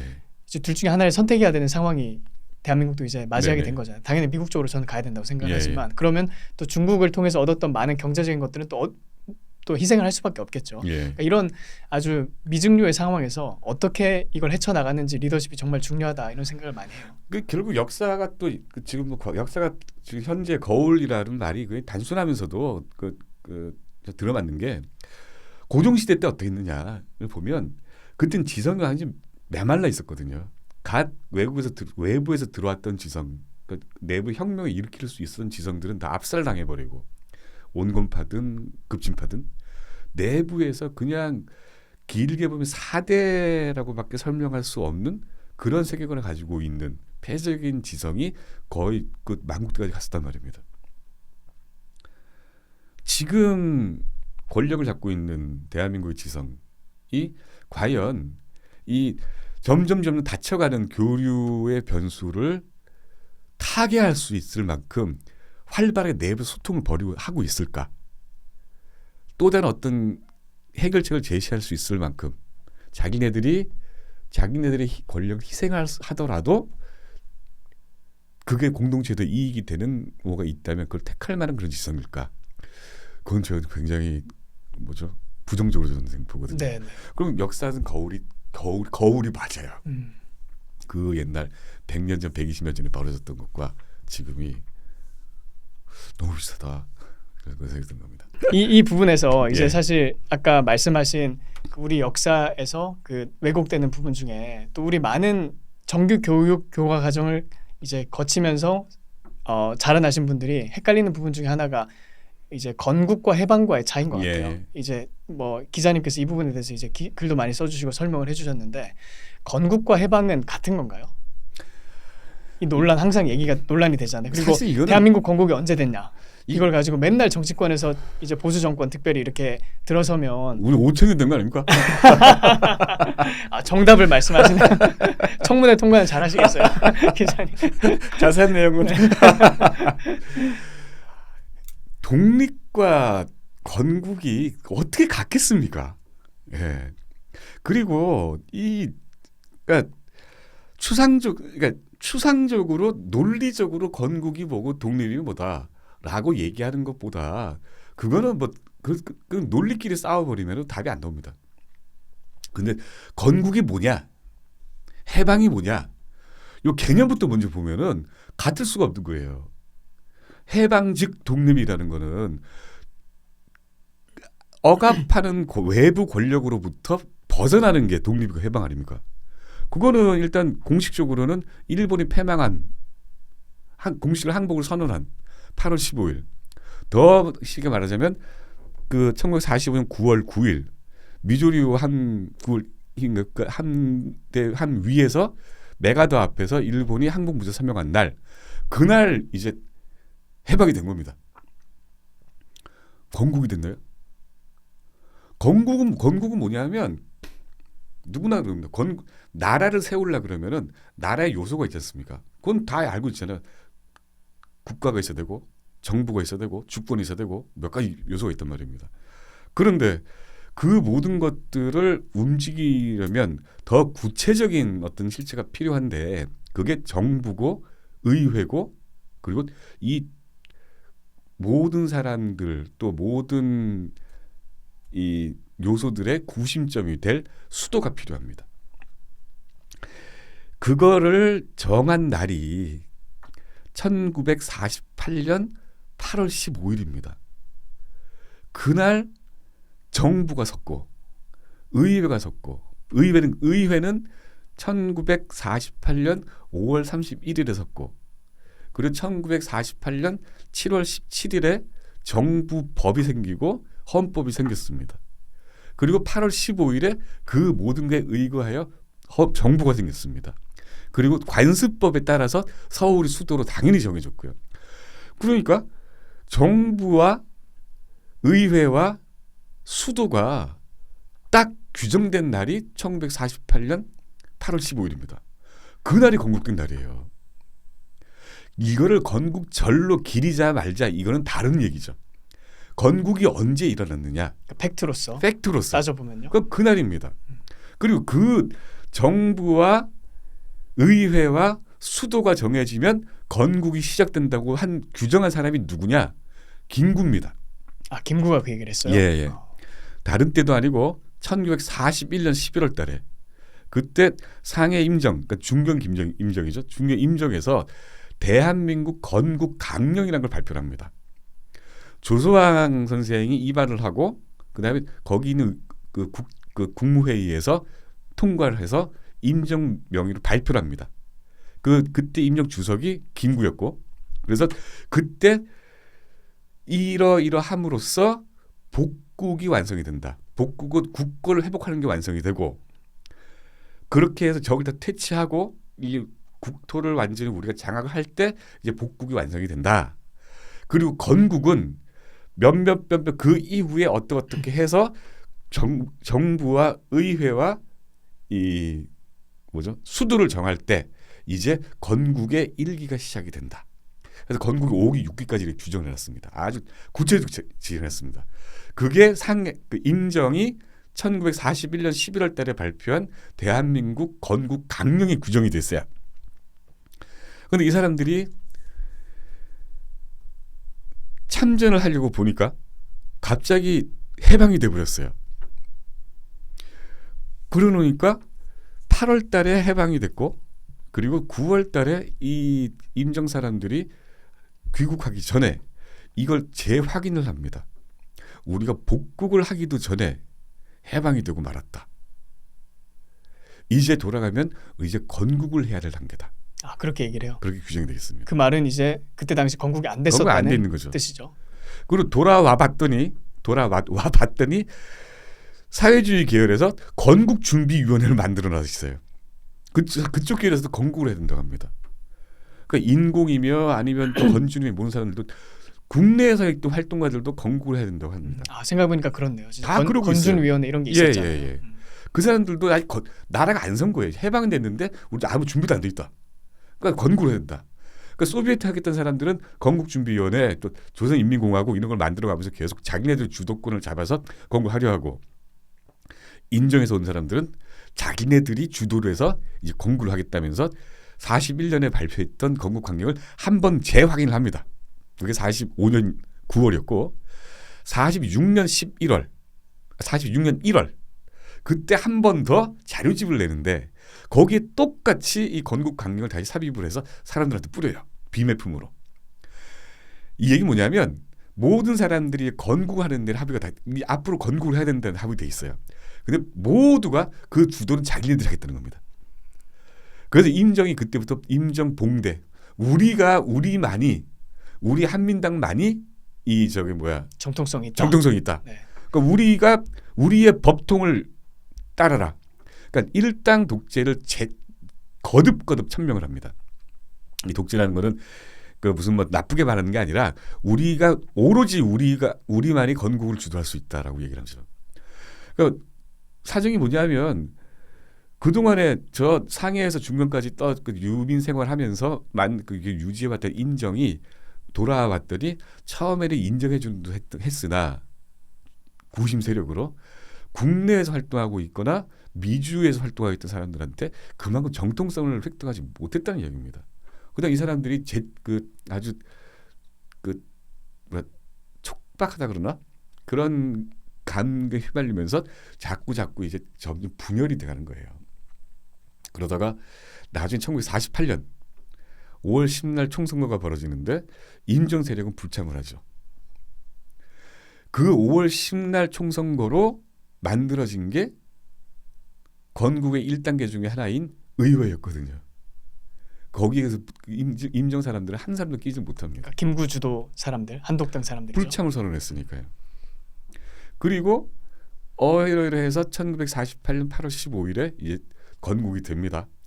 그 48년 그 즈음에 또 김구가 어떻게 하냐면 건국 실천 협의회, 건국 실천 학균과 또 조직을 만듭니다.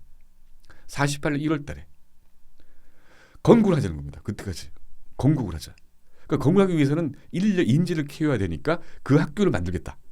그래서 건국 실천 청년 양성소인가 이런 걸 만듭니다. 그 이사장이 김구고 명예이사장이 이승만입니다. 그럼 김구가 자기가 만든 조직에 명예이사장을 또 이승만으로 올려준 이승만이 거예요? 그때 명망고였으니까. 명망고였거든요. 그래서 그 활동을 해서 많은 사람들을 배출합니다. 졸업생을. 근데 그런 와중에서 총선에 불참을 하고 나중에 그 48년 이후에 또 김구가 또 하여튼 암살을 당하죠. 그리고 이 건국 실천 청년 양성소 여기는 이제 사라집니다. 사라져서 어디로 홍익대학교로 흡수가 됩니다. 홍익대 몇몇 건물과 몇몇 단과대가 바로 거기서 나와요. 쭉 맥락을 보면 아까 제가 건국이 뭐고 뭐 언제가 건국이냐라고 논쟁할 필요가 없다. 팩트를 보자. 팩트를 보고 건국이 뭐고 그다음에 해방이 뭐고 규정을 하고 정의해봐라. 명쾌하게 답이 나오는 겁니다. 아까 말씀하신 이제 건국과 해방은 명쾌하다. 저도 그렇게 생각을 해요. 많은 분들이 좀 혼란스러워하는 단어가 광복하고 이제 독립인 것 같아요. 기자님은 그걸 어떻게 정의하시나요? 이게 많이 혼재돼서 사용이 되잖아요. 광복절이라고 하면 어떤 쪽에서는 8.15 광복이 1948년으로 생각해서 건국을 기념했는데 이렇게 말하는 사람이 있는 반면 또 8.15 4월 45년 8월 15일도 있지 않냐. 일본에서 해방된 게 광복이다. 이렇게 얘기하는 사람들이 있죠. 그리고 독립이 뭐냐라고 했을 때 이 독립이 일제로부터 해방되는 걸 독립이라고 생각하는 사람도 있는 반면에 말씀하신 영토와 국민과 주권이 확립된 그 건국이 독립이다. 이렇게 말하는 사람들도 있어요. 저는 이제 개인적으로 건국이 곧 독립이다. 이렇게 생각을 하는데 이 기자님은 이 네 가지 키워드인 것 같아요. 그러니까 해방, 독립, 건국, 그리고 광복. 이걸 어떻게 이제 말씀하신 이제 건국과 뭐 해방은 명쾌하다 이렇게 말씀하셨는데 광복과 독립은 그럼 어떻게 정의하시나요? 지금 그 독립 부분 이제 약간 놓친 것 같네요. 그러니까 근데 뭐죠? 그 어찌 보면은 이 독립이라는 게 48년 건국과 함께 독립이 됐다고 볼 수가 있겠습니다. 그러니까 건국은 곧 독립이다. 기자님도 그렇게 그렇죠. 보시는 거예요. 그러면 뭐 군정도 정확히 말하면 독립이 아니었으니까 군정치하 93년도 광복이라는 건 그냥 레토릭입니다. 광복이라는 게 영어로 뭐예요? 영어로 없죠. 리버레이션이에요. 그냥. 리버레이션. 그렇죠. 광복 해방입니다. 해방을 하기 위해서 싸웠던 거고 싸웠다기보다 또 광복군을 운영했던 거고 그리고 그걸 하기 위해서 사실 노력했던 거고 그러니까 미주의 활동가들 이승만을 위시한 이런 사람들이 건국을 위해서 투쟁했던 게 아니거든요. 독립을 위해서 투쟁했던 겁니다. 그 독립은 사실 엄밀하게 말하면 해방을 뜻하는 거죠. 해방과 건국을 합친 개념 아닐까요? 독립은? 왜냐하면 결국 그 제가 이제 김구 백범일지 거기도 보면 나의 소원이라는 섹션이 있잖아요. 그게 뭐 진짜 썼는지 아닌지 뭐 논란은 있지만 거기 보면 그 뭐 내 진정한 소원은 독립이다. 뭐 독립이다 이렇게 김구가 외치는 그 부분이 있는데 그 나의 소원이라는 그 소책자가 45년도 8월 15일 이후에 쓰여졌더라고요. 그러니까 그것도 이제 뭐 기자님 말씀하신 거랑 같은 맥락이라고 보는데 김구 역시 이미 일제로부터 해방이 됐음에도 불구하고 다시 말해서 광복이 찾아왔음에도 불구하고 여전히 독립이 이루어지지 않았다 이렇게 인식을 했던 것 같아요. 그걸 쓴 걸 보면. 그러니까 김구가 이 신탁 통치 얘기가 딱 나오면서 이제 좀 약간 그때 부분을 보면 이 독립이라는 개념이 바뀐 것 같아요. 근데 그 전까지는 해방이고 독립이라고 생각했었는데 와봤더니 임시정부가 자기 정보를 줄 알았는데 미 군정 정보가 있단 말이죠. 그리고 거기다 신탁 통치까지 한다 그러니까 그때 이제 독립이라는 개념이 그쪽으로 바뀌었다고 저는 느껴지더라고요. 그러니까 이렇게 소위 말하는 왜구들을 겨우 퇴치했더니 미국 놈이 왔네. 그러니까 아예 독립이 안 됐네. 그러니까 건국을 해야지. 뭐 이렇게 조금 더 약간 투익을 하면서 좀 이 사람의 철학이 바뀌지 않았나 그런 생각이 들어요. 근데 저는 해방과 독립과 건국 요 두 부분을 독립에 관해서는 명확하게 생각해 본 적이 별로 없었거든요. 근데 그거 어찌됐든 지금 정말 그 과학적으로 얘기를 하자면 그러면 이 7월 17일 7월 그해 7월 24일에 이승만이 대통령에 선출이 되고 그리고 8월 초에 미 군정한테 통보를 합니다. 이제 행정권을 우리 대한민국 정부가 이양을 받겠다라고 얘기를 합니다. 대신에 우리가 아직 미숙하니까 너희는 고문단이 남아서 우리들의 행정권을 조금씩 도와달라라고 이렇게 그 자기네 국무회의에서 결정을 해서 이 하지한테 그 공문을 보냅니다. 요때 행정권이라는 게 만약에 주권이라면 그렇다면 그땐 그렇게 해석을 한다면 그런 1948년 8월 15일이 건국인 동시에 독립이 될 수가 있죠. 주권을 이양을 받는 거니까. 근데 그게 단순히 행정권이다. 그렇다면 독립은 8월 15일 그러니까 1945년 8월 15일 수가 있고요. 아니면 중간에 어떤 시점인지 모르겠죠. 정확히도 찾아봐야겠지만. 근데 만약에 그 하지한테 보낸 공문에 나와 있는 행정 권력을 그 광 큰 의미의 주권으로 해석을 한다면 그렇다면 1948년 8월 15일이 독립이며 건국을 한 날로 봐야겠죠. 예. 그 48년 8월 15일 행사하면서 그 역사적 자료를 찾아보면 예. 그때를 인디펜던스 데이 이렇게 얘기하더라고요. 예. 영어로는. 그러니까 예. 그건 이제 미국적 개념이기도 하죠. 사실 예. 인디펜던스 데이 그러니까 한마디로 우리가 독립 기념일이다. 그렇게 예. 얘기를 하더라고요. 근데 그게 48년 전에도 해방절이라고 그랬어요. 그러니까 해방절은 영어로 모르겠는데 영어로 지금 못 봤고요. 근데 이게 그 지금 왜 논쟁이 벌어진다면 이승만도 연설할 때 우리가 저 건국한 지 몇 년 됐는데 30년이 됐는데 이렇게 얘기하죠. 예. 그 상해 임시정부부터 시작을 해가지고. 그러니까 그때 정치하던 사람들한테 명확하게 개념화가 안 돼 있었던 거예요. 저도 그 부분은 이승만의 생각에 동의하지 않거든요. 예. 예를 들어서 이승만이 기자님 말씀하신 그 부분 우리가 건국한 지 30년이 되어 뭐 이런 식으로 상해 임정부터 이제 그 임시정부 1919년부터 이렇게 트레이스 해가지고 얘기를 하는 부분이 분명히 있더라고요. 그리고 임정에 나온 문서들도 다 대한민국 몇 년이라고 기원을 1919년 잡고 있거든요. 그런데 아까 말씀드린 1941년에 만들었다는 그 선포했다는 대한민국 건국강령 그 제목 자체가 너무 모순인 거예요. 대한민국이 벌써 거기 붙어 있는데 건국강령 따로 있는 겁니다.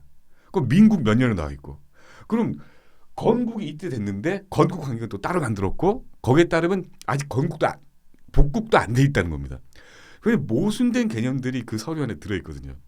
만약에 이게 법학자나 아니면 정치학자라면 거의 그걸 만드는데 그럼 그 관료들 중에 그 사람이 개입돼 있었다면 명확한 개념화할 수 있었겠죠.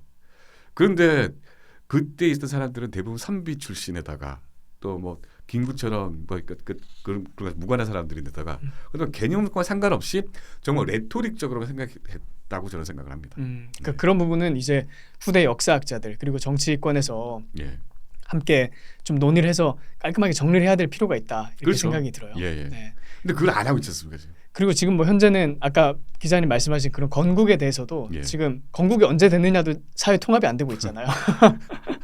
그러니까 이것도 마찬가지야. 제가 건국 강령 그러니까 다 어디 다 있어요. 다 오픈에다 다 돼 있습니다. 제가 이런 학자 저런 학자들한테 이런 거 있는데 그럼 건국이 48년 8월 15일인데 그런 게 다 있었어요. 이러거든요. 그런 게 다 있었어요? 그리고 그 다음에 알고 있는 사람도 굉장히 많습니다. 이런 서류가 있고 상해 임시정부에서 건국이 이제 시작됐다라고 주장의 문건이 있다는 것 자체를 다 알고 있는 사람들이 많이 있어요. 저쪽에서든 이쪽에서든. 근데 얘기를 안 해요. 제가 찾아봤습니다. 무슨 뭐 유튜브며 아니면 무슨 뭐 온라인에 보수 진영의 보수 쪽에 있는 미디어들을 많이 봤어요. 얘기를 해놨어요.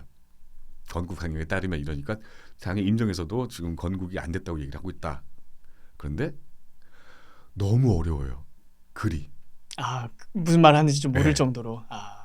그러니까 이만한 글에 요만큼이 나와 있어요. 나머지는 논리입니다. 이러이러하니 건국이 48년이다. 이러이러하니 아니다. 근데 필요한 거는 요 팩트만 있으면 되거든요. 사람들이 워낙 읽고 근데 이것만 다 잔뜩 있으니까 사람들이 이거 스킵해서 읽기도 스킵해서 그러니까 못 들은 것처럼 처음 듣는 것처럼 여기게 되는 겁니다. 그러니까 제가 거듭 말씀드리지만 세상에서 싸움할 때 제일 필요한 거는 주먹이고 옆에서 관중이 우러날 필요 없습니다. 팩트로 두드려 패야지. 팩트 보고 얘기하자. 여기 대해서 건국이 여기 있어. 여기 이항 보면 여기 건국은 지금 수도하고 국이 다 있어야 된대. 그때 건국이 시작되는 거래. 누가 얘기했냐? 김구다. 자 얘기해봐. 아무 말도 못하죠. 그리고 아무 말도 안 하고 있습니다 지금. 미국 같은 경우에는 예를 들어서 그 건국을 선포한 날을 독립기념일로 기념하고 있잖아요. 그렇죠. 1776년 예. 그때 당시 7월 4일이죠. 7월 예. 4일에 이제 우리가 독립을 선포해서 영국으로부터 우리 주권을 선언했다. 예. 그리고 나서 한 몇 년 동안 전쟁을 하면서 예. 그걸 확립하잖아요.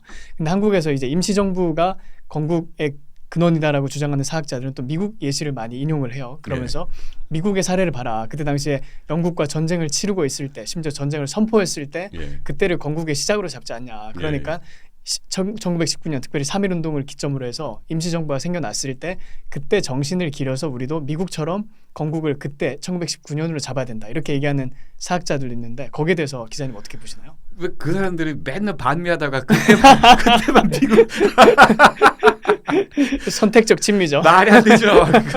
그러니까 미국 그렇겠다는 미국 그렇게 하면 그렇게 하세요. 네. 그리고 근데 생각해 보면 미국은 기자님이 말씀하신 그 어떤 국가의 조건을 예. 이미 확립을 했잖아요. 예를 들어서 그럼요. 영토 주권 예. 국민인데 예. 영토 주권 국민이 저는 이미 다 그때 있었다고 생각을 하거든요. 예, 예, 1776년 7월 4일에요. 예. 근데 조선은 그렇지가 않았잖아요. 그러니까 그 사람들은 하여튼 청교도들이 배 타고 와서 나라 만들 작정을 하고 왔던 사람들 아닙니까?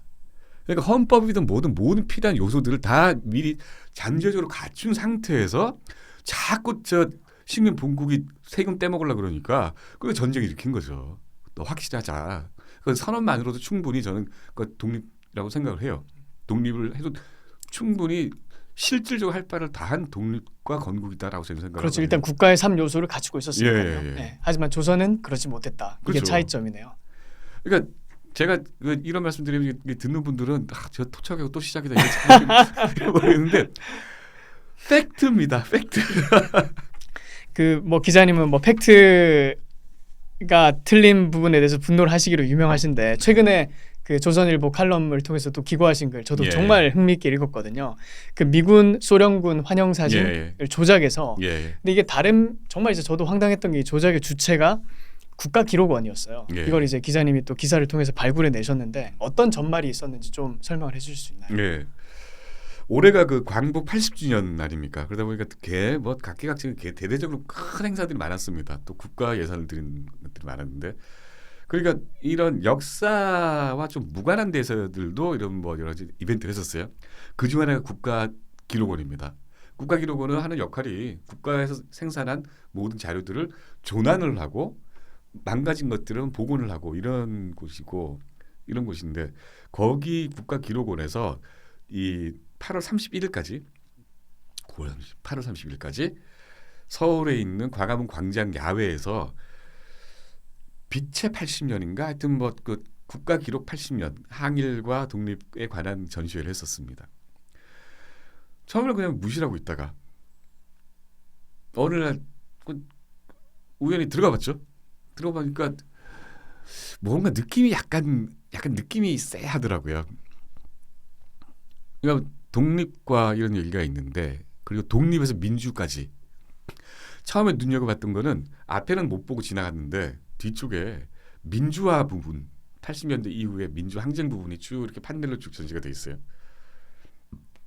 80년대 민주 투쟁을 했던 이야기. 그 옆에 국회의원 선거, 역대, 또 지방자치제 선거. 그리고 팍 뛰어넘어서 2025년 대통령 선거가 딱 나오는 겁니다. 그 전에 대통령 선거가 없어요. 2025년 대통령 선거. 네. 그 중간에 비어버린 겁니다. 왜 이게 뭐지? 이게 그 결국 민주화의 최종 얻은 그 총화의 꽃이라면 대통령 선거인데 직선 이후에 왜 대통령 선거 다 빠져 있고 2025년 대통령 선거만 여기 판넬이 있지? 이거 뭔가 편향이다. 딱 지나가 봤더니 남북회담 얘기가 쭉 나오는데 남북회담에 맨 위에 저 누구죠? 김대중 대통령과 김정일이 만나는 장면. 그 밑에 문재인 대통령이 또 김정은 만나는 장면. 그 위에 노무현이 노무현이 또 김정일 만나는 장면. 세 개가 딱 있는 겁니다. 이렇게. 뭔가 또 이게 김새가 또 뭐지? 그 전에 뭐 했던 뭐고 이 세 사람만 다 했나? 또 계속 봤어요. 그러고 이제 처음부터 다시 봤죠. 처음 맨 입구로 다시 돌아와서 딱 보는데 거기에 문제의 그 사진이 딱 있는 거예요. 왜냐하면 군중들이 이제 독립의 광복의 환희라고 하는 제목이 붙어서 이제 막 그 환호하는 군중들이 있는 겁니다. 커다랗게. 근데 그의 사진 낯이 이거야.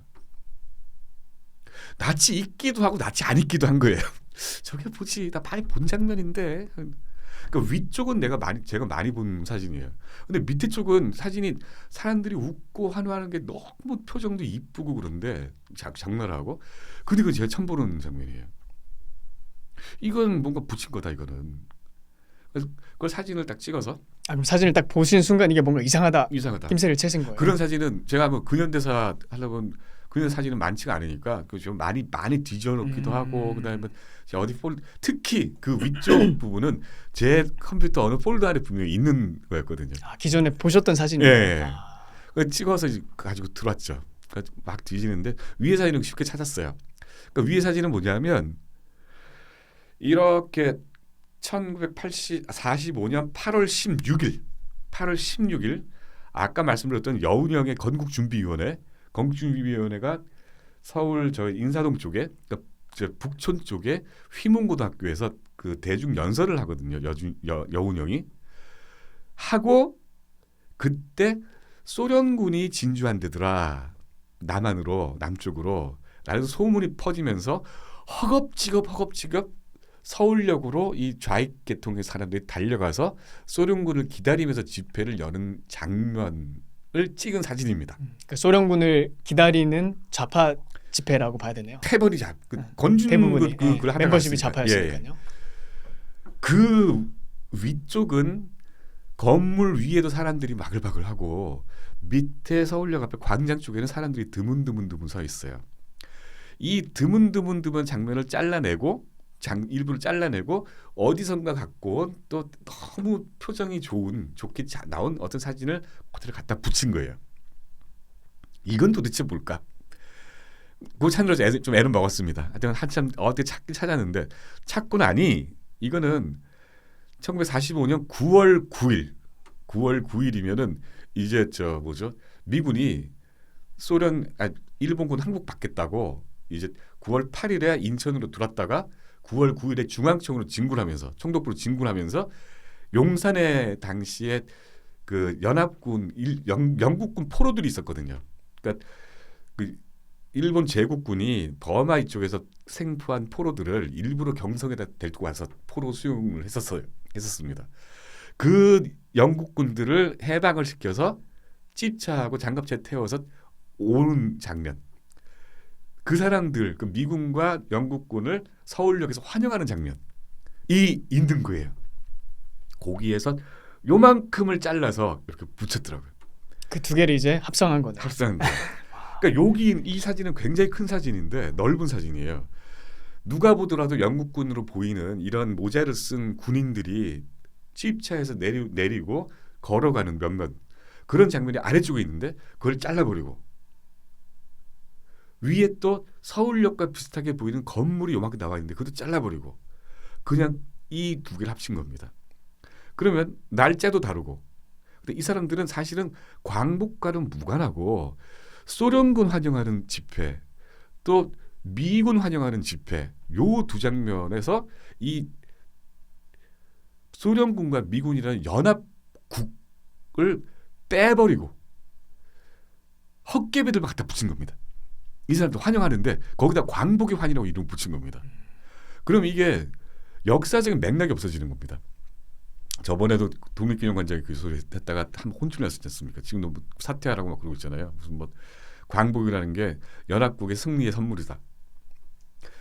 사실은 앞뒤로 그 독립기념관장이 한 말은 굉장히 정교하고 아주 종합적으로 한 이야기입니다. 우리 그 내부에서 많이 노력했다 이런 얘기도 많이 있는데 또 그것만 잘라 가지고 그 비판을 많이 받고 있죠. 그런데 어쨌거나 국제 정치로 볼 때는 연합국이 승리해서 일본이 패전함으로써 언급결에 찾아온 게 해방인데, 그리고 이 일본군을 무장 해제를 하고 권력을 접수하기 위해서 북쪽에는 소련군, 남쪽에는 미군이 들어오는 건데, 진주한 건데, 연합군의 소속으로서 그 맥락이 그 사진에 없어져 버린 거예요. 그걸 합성한 사진 했다는 사실 자체로는 제가 무지 화가 났었는데, 이 역사적인 맥락이 그 당시에 그 8월달 그 당시에 굉장히 첨예한 그 이슈였단 말입니다. 더 화가 나는 거예요.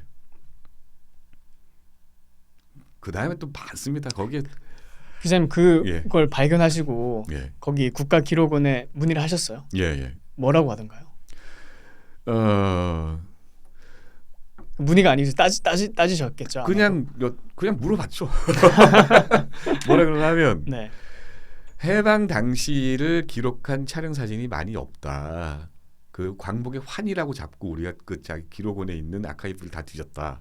근데 그 군중의 표정이 잘 나온 사진이 없어서 찾다 보니까 두 장이 나와서 그걸 이렇게 합성했을 뿐 다른 역사적을 왜곡할 의도는 없었다라고 얘기를 하더라고요. 근데 그 자체가 왜곡이잖아요. 그래서 선생님, 기록원 자체가 기록을 부수면 안 되죠. 그리고 그때 당시 환호하는 장사진이 왜 없습니까? 뒤집으면 다 나오던데. 사진 환호하는 장면만 있다 그러면 3장 4장 4장 해서 얼굴만 다 갖다 붙여도 되지 않습니까? 근데 지금 아시다시피 지금 연합국이 뭐 선물이 아니고 싸우고 있는 마당에 이걸, 그리고 그냥 다른 의도 없이 잘라 붙였다 그러는데 괜히 정교하게 갖다 붙였던데요? 제가 그랬거든요. 아주 이렇게 해놨어요. 이렇게. 그랬더니 이 전시회 준비하려고 제가 첫날 노력했습니다. 우리 격려 좀 해주십시오. 이렇게 얘기하더라고요.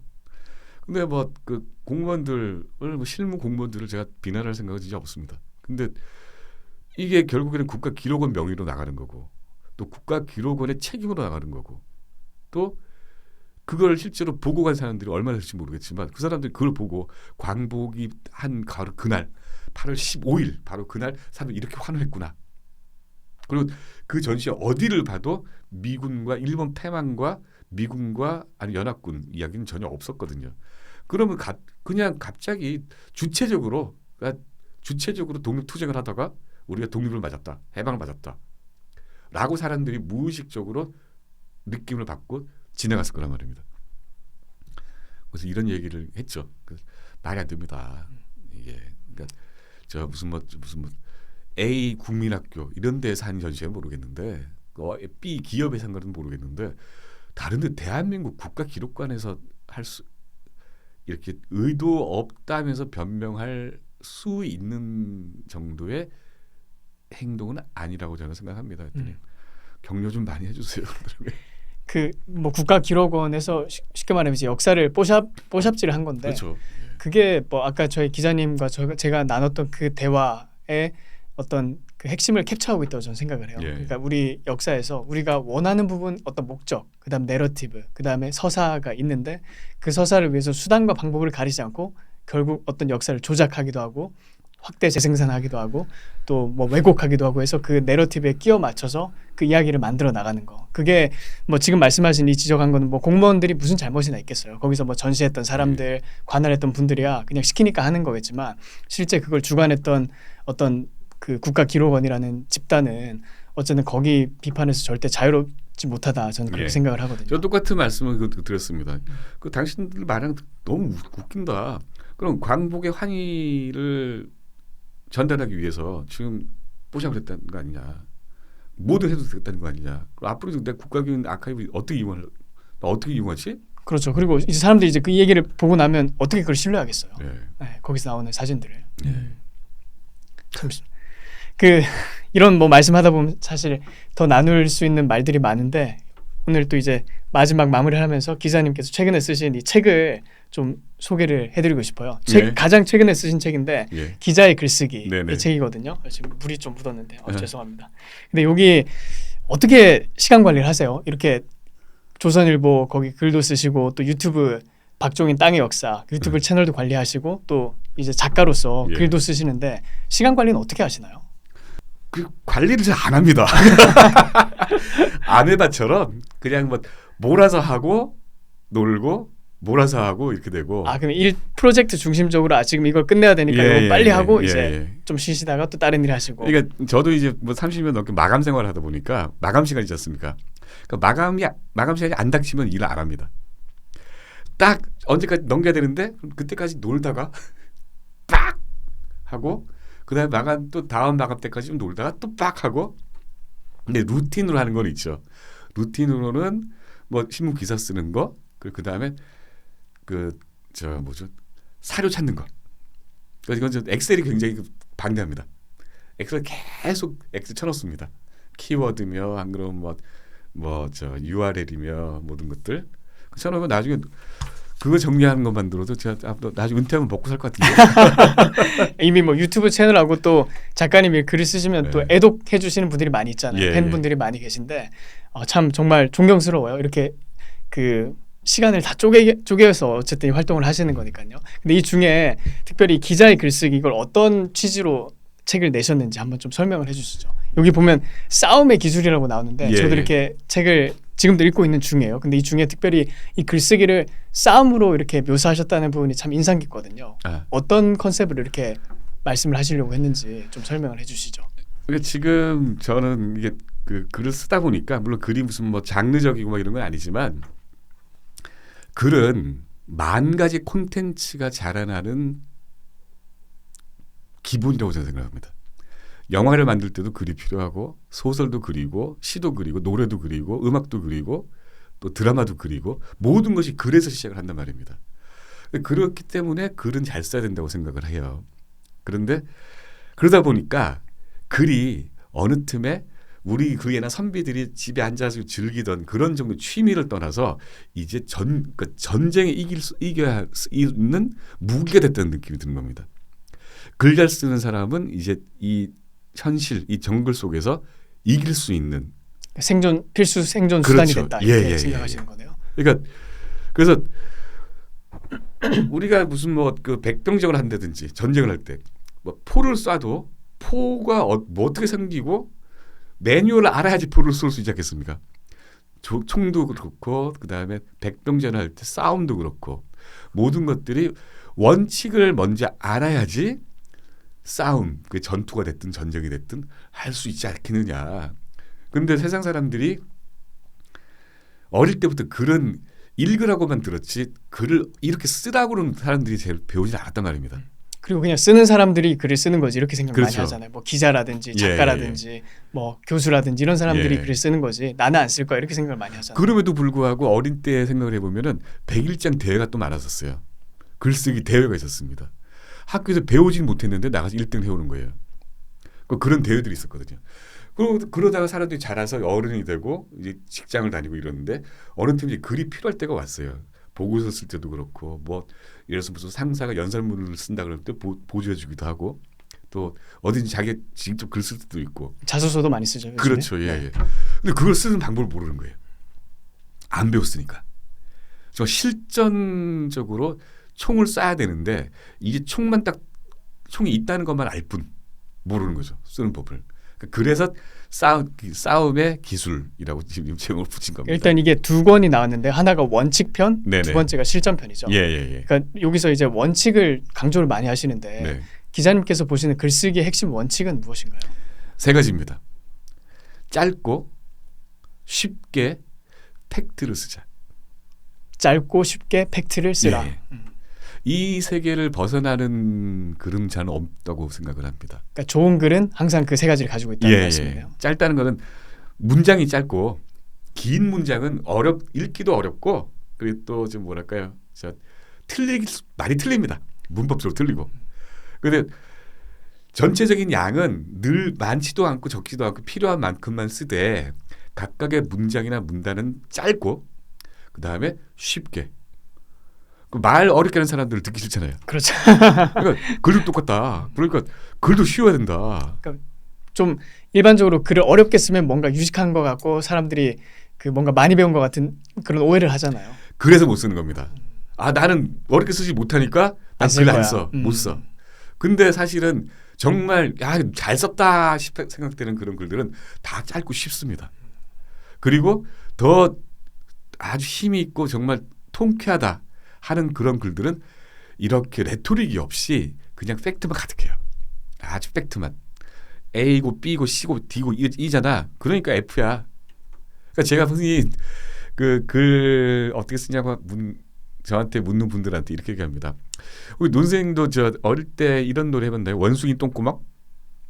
원숭이 똥구멍은 뭐 빨간 건 사과는 맛있어. 맛있으면 바나나는 길어. 긴 건 기차. 예. 기차는 빠르면 비행기인가요? 비행기면 높으면 백두산. 예.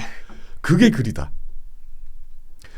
원숭이 똥구멍이 왜 백두산인지를 이렇게 설명하면 된다.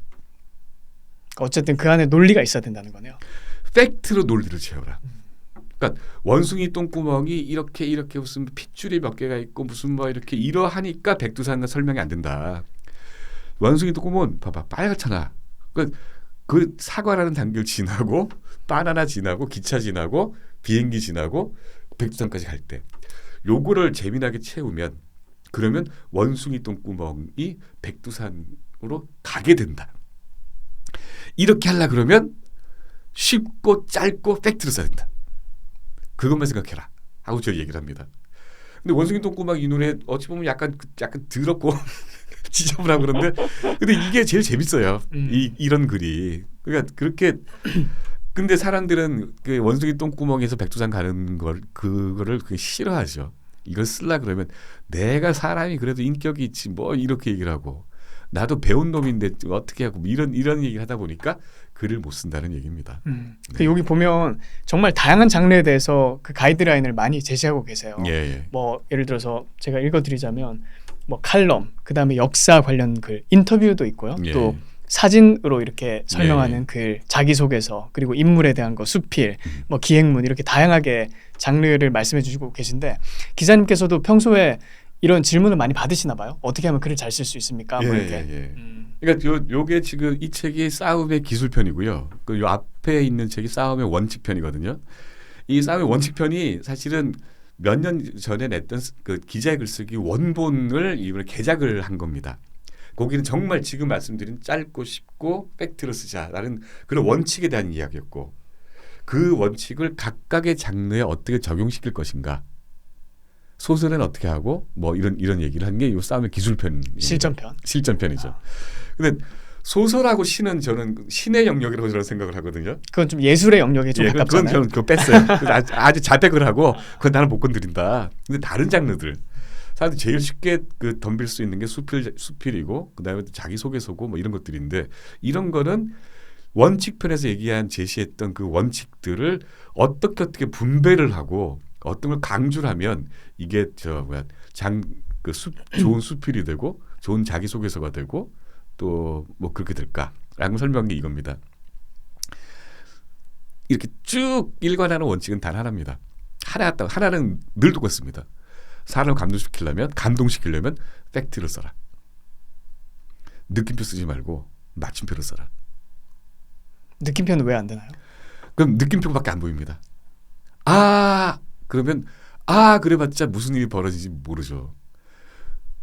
정말 무슨 뭐 마릴린 먼로를 닮은 여자가 내 앞에 지나갔다. 근데 알은 필요 없어요. 사람들은 안 봅니다. 그 문장만 보지. 그러니까 그렇게 팩트를 써야 된다. 팩트로 독자들이 하고 감탄해야지. 느낌표를 입으로 보내야지. 글에 느낌표가 있으면은 그러면 독자들은 느낌표를 빼버리게 되고 그런 느낌표가 많을수록 그건 덜 보게 된다. 그게 지금 원칙입니다. 그럼 기자님 지금 조선일보에서 기자 생활 얼마나 하셨나요?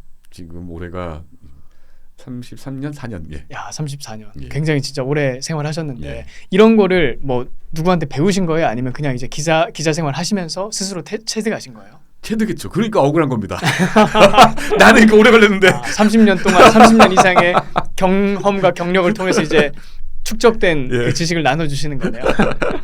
많은 분들이 꼭 읽으시고 이거 많이 배우셨으면 좋겠습니다. 네. 혹시 그러면 기자님께서 이제 좋아하시는 그런 작가가 있나요? 아니면 이 사람 글은 글로 밥 먹고 사는 내가 봐도 참 멋지다. 이 사람은 정말 글이 괜찮다. 이렇게 생각하시는 사람이 있을까요? 뭐 기자님이야 이제 사실 작가들의 작가라고 저는 생각을 하는데 예. 어쨌든 작가 글을 쓰는 분들이 이런 걸 보고 또 참고를 할 수 있는 거잖아요. 예. 근데 이제 기자님께서 보시기에 그래도 저 사람이 글 쓸 땐 나는 좀 주의 깊게 본다. 네네. 여기서 영감을 좀 얻는다 이렇게 예. 하는 분이 있을까요? 뭐 생존하시는 분도 괜찮고 아니면 옛날 분도 괜찮고요. 제가 세 분이 기억이 나는데요. 한 분은 뭐 언론 출신의 김훈이라는 소설가입니다. 남한산성. 남한산성. 네. 정말 그 문장 속에 칼이 숨어 있는 그런 짧고 쉽게 팩트만 쓰는 그런 글입니다. 그러고서 감동을 주는. 두 번째는 지금 죽은 미국 사람인데요. 하버드 교수였을 겁니다. 영문과 교수. 뭐죠? 그 마지막 사랑인가? 닥터스라고 혹시 아세요? 닥터스요. 예. 처음 들어보는데요. 대중소설입니다. 그 뭐죠? 그 옛날에 올리버하고 나왔던 올리버 그 영화 라스트 콘서트인가? 라스트 콘서트요? 라스트 콘서트인가? 하여튼 갑자기 이런 생각이 안 나네. 에릭 시걸이라서 에릭 시걸은 들어본 것 같아요. 에릭 시걸. 그 대중소설 쓰는 그 하버드 영문과 교수였어요. 근데 이 사람은 이 사람의 글은 원문으로 읽든 아니면 번역본을 읽든 장면이 생각이 납니다. 묘사가 아주 뛰어나요. 그 사람의 글은 영화로도 많이 만들어졌습니다. 정말 그 짤막짤막한 문장으로 자꾸 아주 비주얼하게 자꾸 사람들 상상할 수 있게 만들어줍니다. 와 정말 잘 쓴다. 여러 번 제가 보고 그랬죠. 이렇게 두 권에 대해서는 아주 대중적으로 제가 얘기할 수가 있는데 나머지 얘기를 나오면 또 싫어할 분도 계실 겁니다. 근데 거의 소설을 그렇게 많이 보셨네요. 소설가를 많이 언급을 하셨어요. 요새는 그 소설을 볼 시간이 없어서 못 보는데 많이 볼 때는 그 사람들 많이 글을 많이 보셨다. 예. 네. 제가 한강을 좋아한다 그러면 좀 느낌이 좀 다르겠죠. 한강이요. 소설 노벨상 받은 네네 한강. 한강. 저는 그 사람이 가지고 있는 이념이나 역사관을 굉장히 싫어합니다. 그런데 그 사람의 시를 읽어보면 시가 굉장히 힘이 있습니다. 시를 써요? 예. 저는 소설만 생각을 아닙니다. 했는데 시를 쓰나 봐요. 시가 너무나도 현실적입니다. 그러니까 피부에 와닿는 시입니다. 근데 저 몇 개 읽어보진 않았는데 읽어보면 이 사람 정말 고민을 많이 한 사람이구나. 그리고 시어를 굉장히 고민해서 골라낸 사람이구나. 그리고 한 장면을 봤든 겪었든 치열하게 받고 치열하게 겪은 사람이구나. 그러니까 이 사람이 좀 이념인 다른 시로 경도가 되거나 되지 않았고 또 역사를 똑바로 팩트를 제대로 봤다면 사람들 그러니까 진영과 상관없이 사람들한테 큰 사랑을 받았을 텐데라는 느낌이 들더라고요. 저는 그 사람 시는 좋아합니다. 문학적인 자질. 그렇죠. 예. 그러니까 이런 세 사람입니다. 시인으로서의 한강 그리고 또 이 대중 소설가로서의 하버드 교수 에릭 시걸 그리고 또 언론 출신의 정말 칼 같은 칼을 휘두르는 소설가 김훈. 요 사람은 제가 정말 좋아합니다. 다음에 기회가 되면 작가님 기자님 대한민국에 대해서 말씀을 좀 들어보고 싶어요. 아마 지금 그 부분에 대해서 이제 고민하시고 아마 나중에 책도 쓰실 생각 있으시죠?